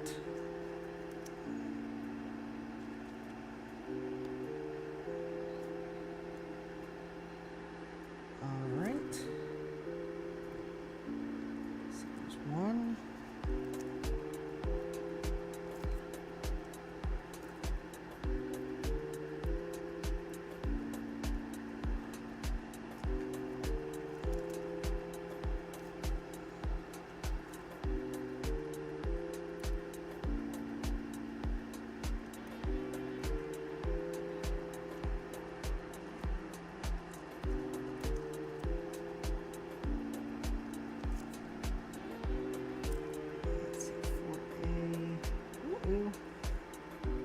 I got solder in that one. Okay, I'll solder these and I'll have to clear that via out.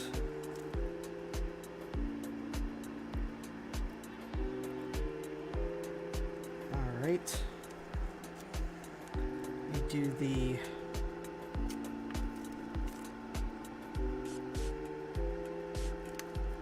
So yep, I am, for anyone that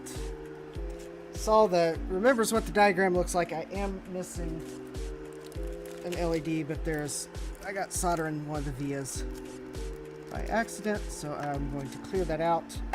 I'm going to tack these LEDs in, and I'll get the last LED in place.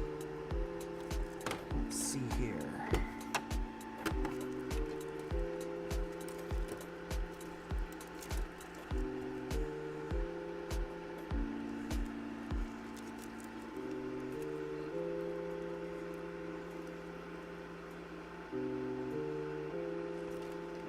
These don't fall out.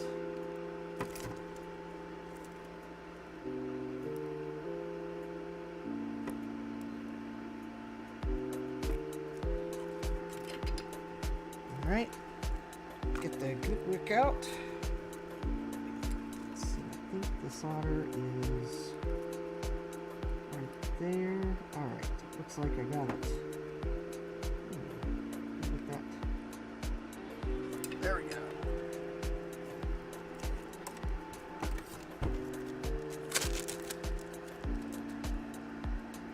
Yep. All right.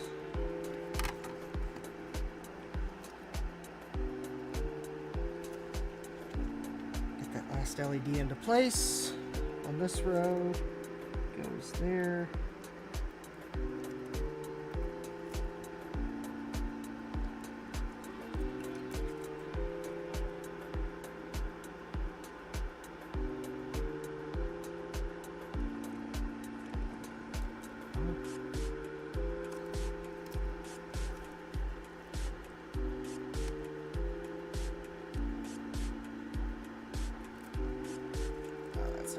Quite the way I hoped.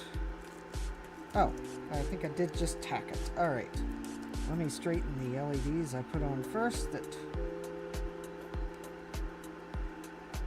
deviated from their intended position. There we go.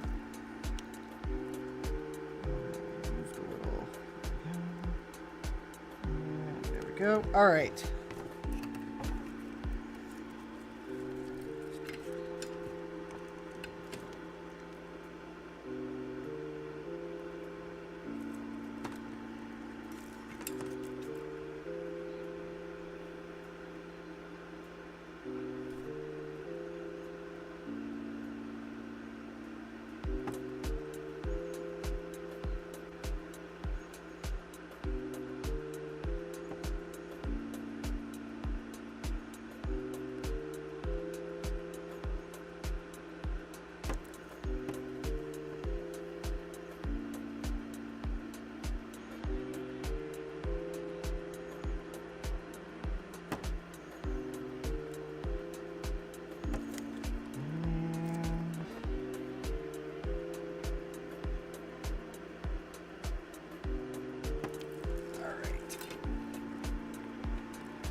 All right, and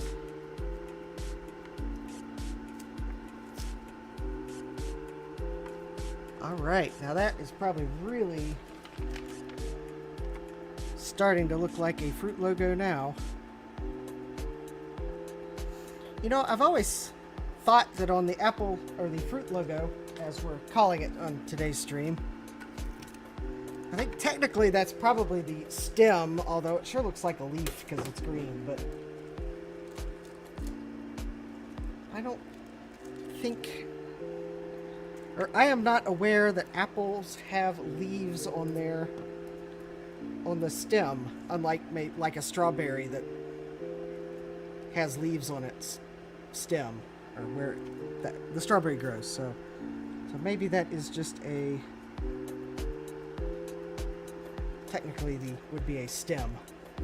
All right, so on this next row, there's only one LED, and it goes in 3/8. So for that, I'll put the resistor in R3/8.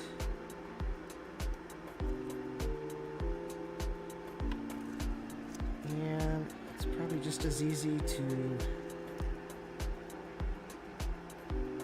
put the LED in to D38.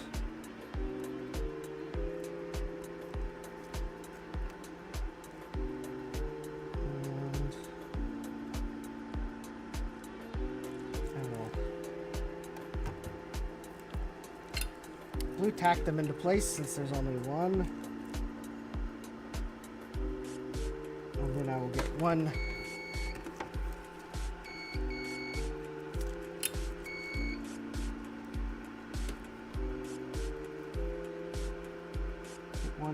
leg of the LED soldered.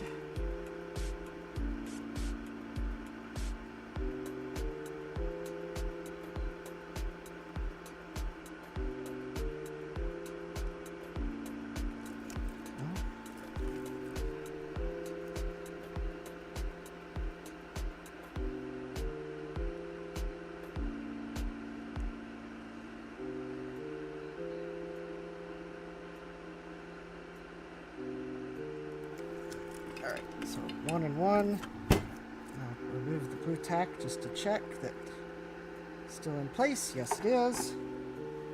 Alright, and I'll get the other two sides of the component.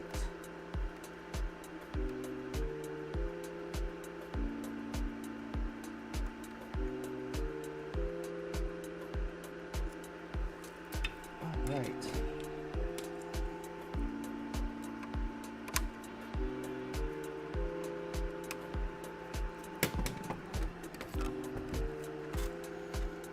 And there we go. There's the one. Alright, so we have 5 more to go. So in this next row, it is 2, 8, and 2, 9.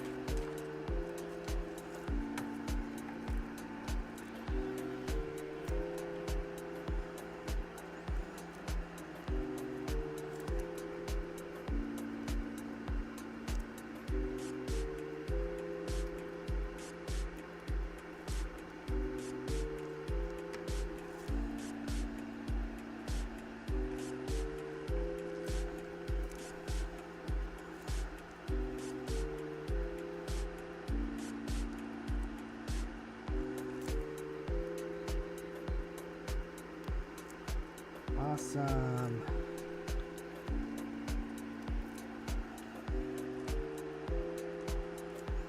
Great. Go.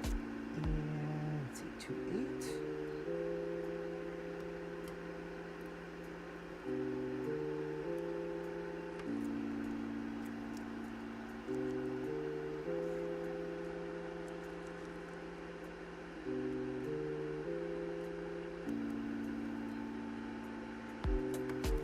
Very nice. All right, so let's see. I think that's small enough. I'll just use the blue tack again. Hold that on.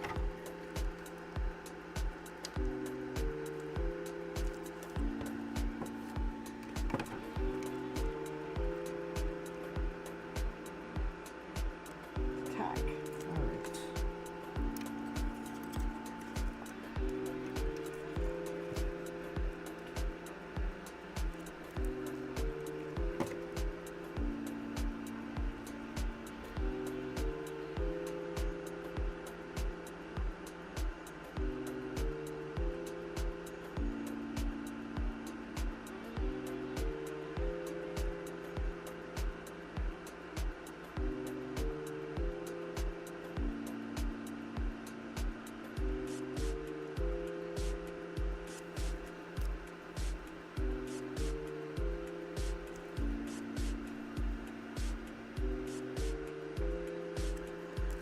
Alright, components tacked, and they stayed in place.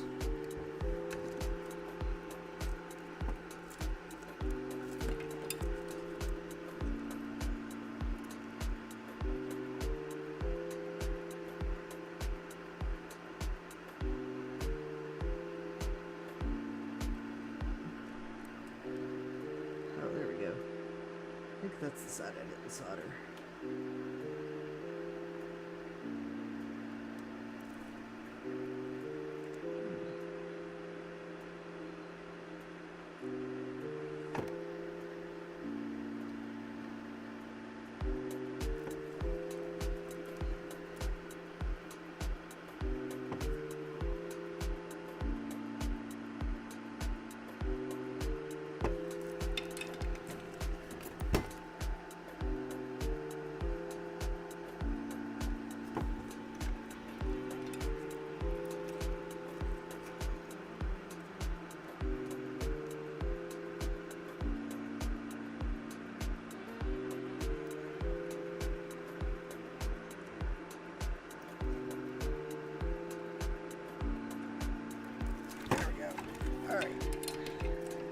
Clip the leads so I can actually inspect.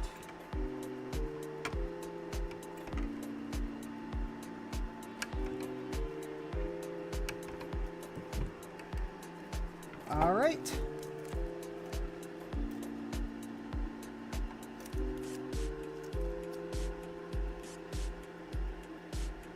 getting close. I have 3 LEDs left. And 3 LEDs left on the diagram. Oh. And I just kind of noticed that it's kind of looking dark outside. Alright, so the next LEDs go at 1.9 and 1A.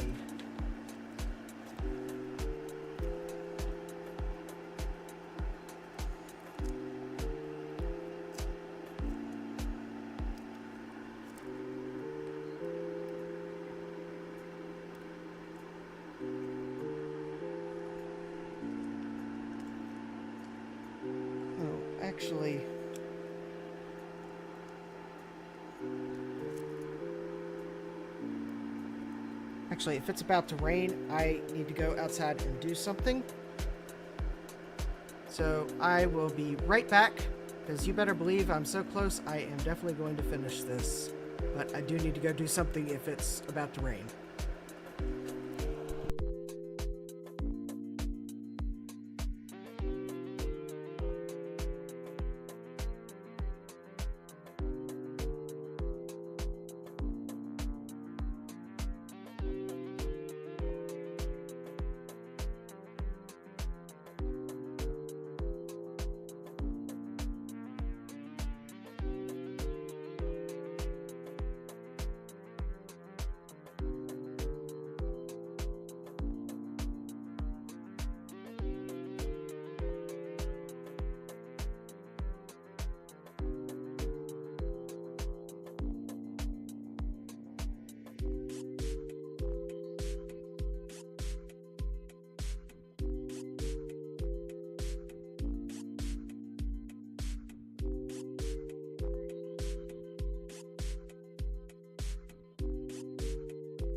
Alright. That's better. I had to go tell Herbie to go home. Well, more precisely, I had to actually carry Herbie back into the perimeter fence and then punch the buttons on him to tell him to go home so that he would not be randomly out in the middle, well, actually not in the middle of my yard, but randomly on the rear sloping side of my yard outside the perimeter fence if it starts raining, because then, well, he would get wet. I guess he could survive the wetness, but I would have to go out into a muddy, where it's a little bit muddy to go set him inside. And you're probably wondering, who or what is Herbie? And, well, that's the name I gave to my robotic lawnmowers, Herbie. Yeah, I know. Just kind of like the car from the Disney movie, except I was going more in line with the, well, he mows the grass. So, I just need to get him some big googly eyes to glue to the front of him, but he slipped off the, I guess, there's a part of the yard where he often slips into the, or across the perimeter wire, and I need to move the perimeter wire.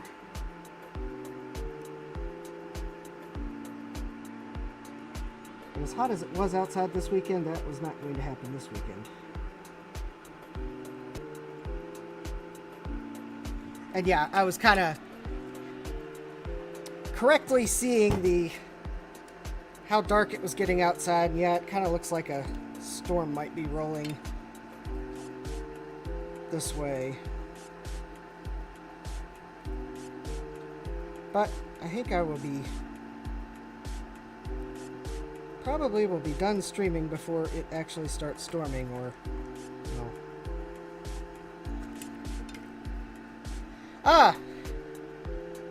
Yeah, I know. It's the Works Lawn Droid is the lawnmower I have. And yes, the temperatures are going down tomorrow, which will be nice. Although, and hopefully I'm hoping I will be able to schedule this week a technician to come out and look at my one air conditioner, which is why I am decided at the last moment. It's like, well, what can I do where it'd be cool this afternoon? Although, yeah, I think it was hotter yesterday than it was today, but still, it got pretty warm outside today. I was like, oh, wait a minute, my basement's cooler. Let me do Circuit Sunday today. I've got the LEDBright from Joe's Computer Museum. It will give me hours of fun. So,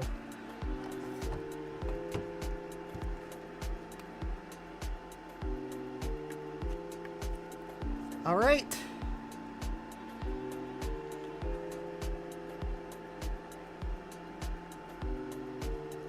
We have one LED left. And it goes into OA.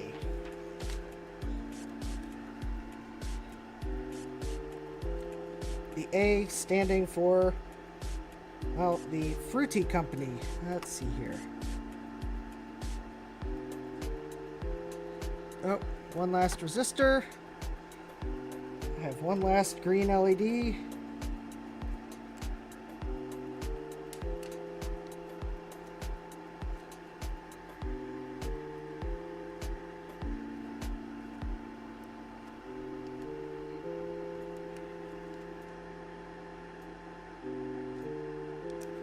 All right, here we go. It's the moment everyone's been waiting for, or at least everyone that has been watching the stream the whole time. Oh, of course, everyone else too.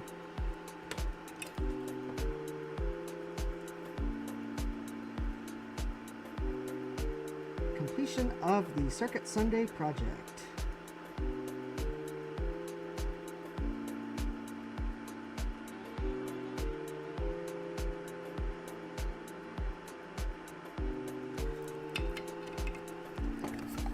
I only soldered 3 of those 4 legs, because mainly for the LED I just wanted to make sure it was still on straight, and it is. So I will get that last.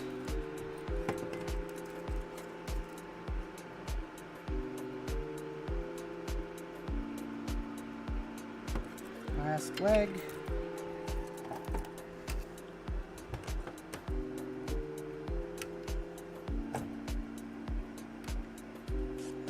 All right. And yeah, look at that fruit logo.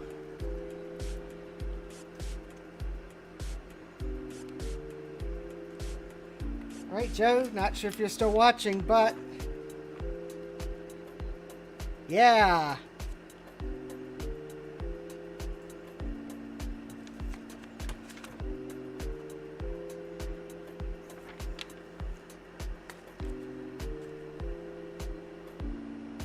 So yep, Joe, if you're still watching, I did not need more LEDs of any of these colors than I had.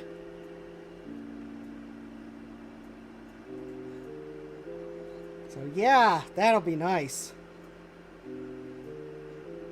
So you will, as soon as I clean this up, the nice thing is it's got these. So I've got these. I just bought the base model, if you will. So it came with these PCB stand feet. So it'll stand up like that, but obviously you'll see the wonderful LEDs. I'm thinking if I can find a USB cable long enough to where it would be visible, I will put it on the shelf behind me as a decoration.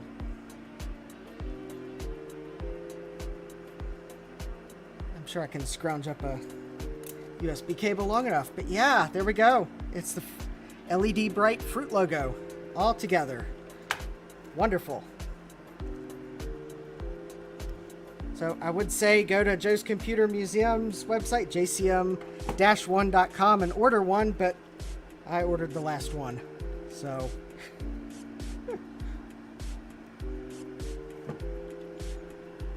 although who knows? I guess if it is possible that if Joe had enough demand, he might order some more, but he did admit that it took him 3 years to sell 10, so anyways, this was a great project. I had fun building it. I'm glad all of y'all could join me. I'm glad I wrapped this up before it started storming, because the blinking lights are kind of having me wonder if the power is going to go out. But anyways,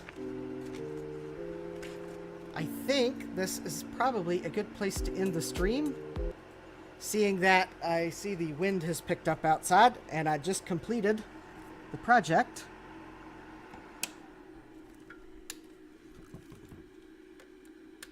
I have preheated I started preheating the ultrasonic cleaner because I'm going to put it in the ultrasonic cleaner to clean all the flux off of it. But yeah, it looks great. So anyways, I'd like to thank everyone for joining me for today's Circuit Sunday. I would like to thank Garth and especially Retro Tech Chris for donating to Ko-Fi. I will definitely use that to buy some supplies for fixing some of the things that are coming up on upcoming projects. So I'd like to ask everyone, if you haven't already, please subscribe, because that way my future videos will show in your feed. If you really like these videos, hit that bell icon so you'll be notified when I go live or upload a video. Smash that like button.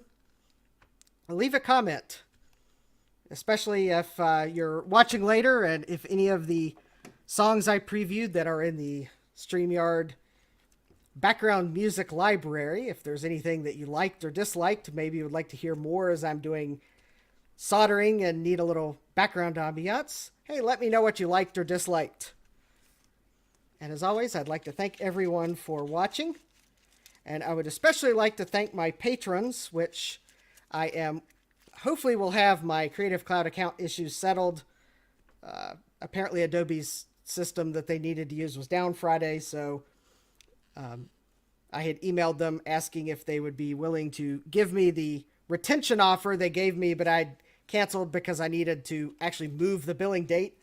So I said, sure, no problem, and got to the end of setting up, and they're like, well, we're going to have to get back to you on Monday because our system's down. So I was like, okay, so hopefully they get that settled, and I'll get the ending animation fixed.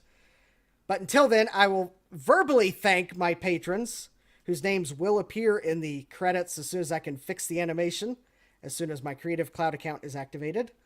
And that would be Adam of Adam's Apples, Garth, Ron of Ron's Computer Videos, and I knew I was going to forget one if I tried to remember.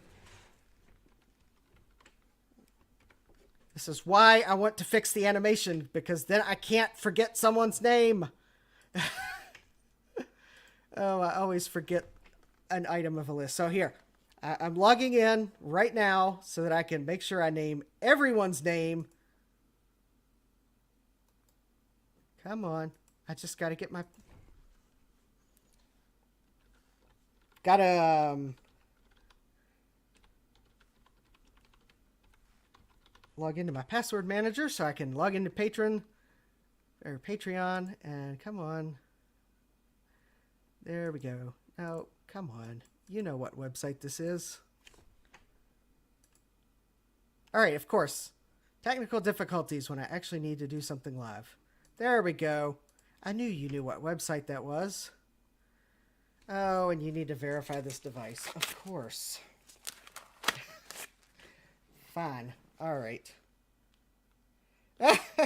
Okay, fine. I'm going to open the Patreon app on my phone and read my list, which it looks like might have just grown by 1. All right, so my newest patrons. So I have Adam of Adam's Apples. Retrotech Chris of Retrotech Chris just 23 seconds ago. Thank you, Chris, for joining. Tom Barber and Garth Beagle and Ron of Ron's Computer Videos. So all those folks are my latest patrons, and as soon as I can get logged into Creative Cloud with my subscription set back up, which hopefully Adobe system will be back up tomorrow, I will fix my closing animation and we'll make sure the names go on it so that I cannot forget anyone's names. So yes, thanks to my patrons, thanks to my Ko-Fi tippers, Retrotech Chris and Garth today. And with that, because it looks like it is really about to start pouring outside, I am going to go ahead and call this stream to an end. I'd like to thank everyone for joining me today. It's been a blast. I hope you had fun too, and I hope to see you next time. Take care and have a great day.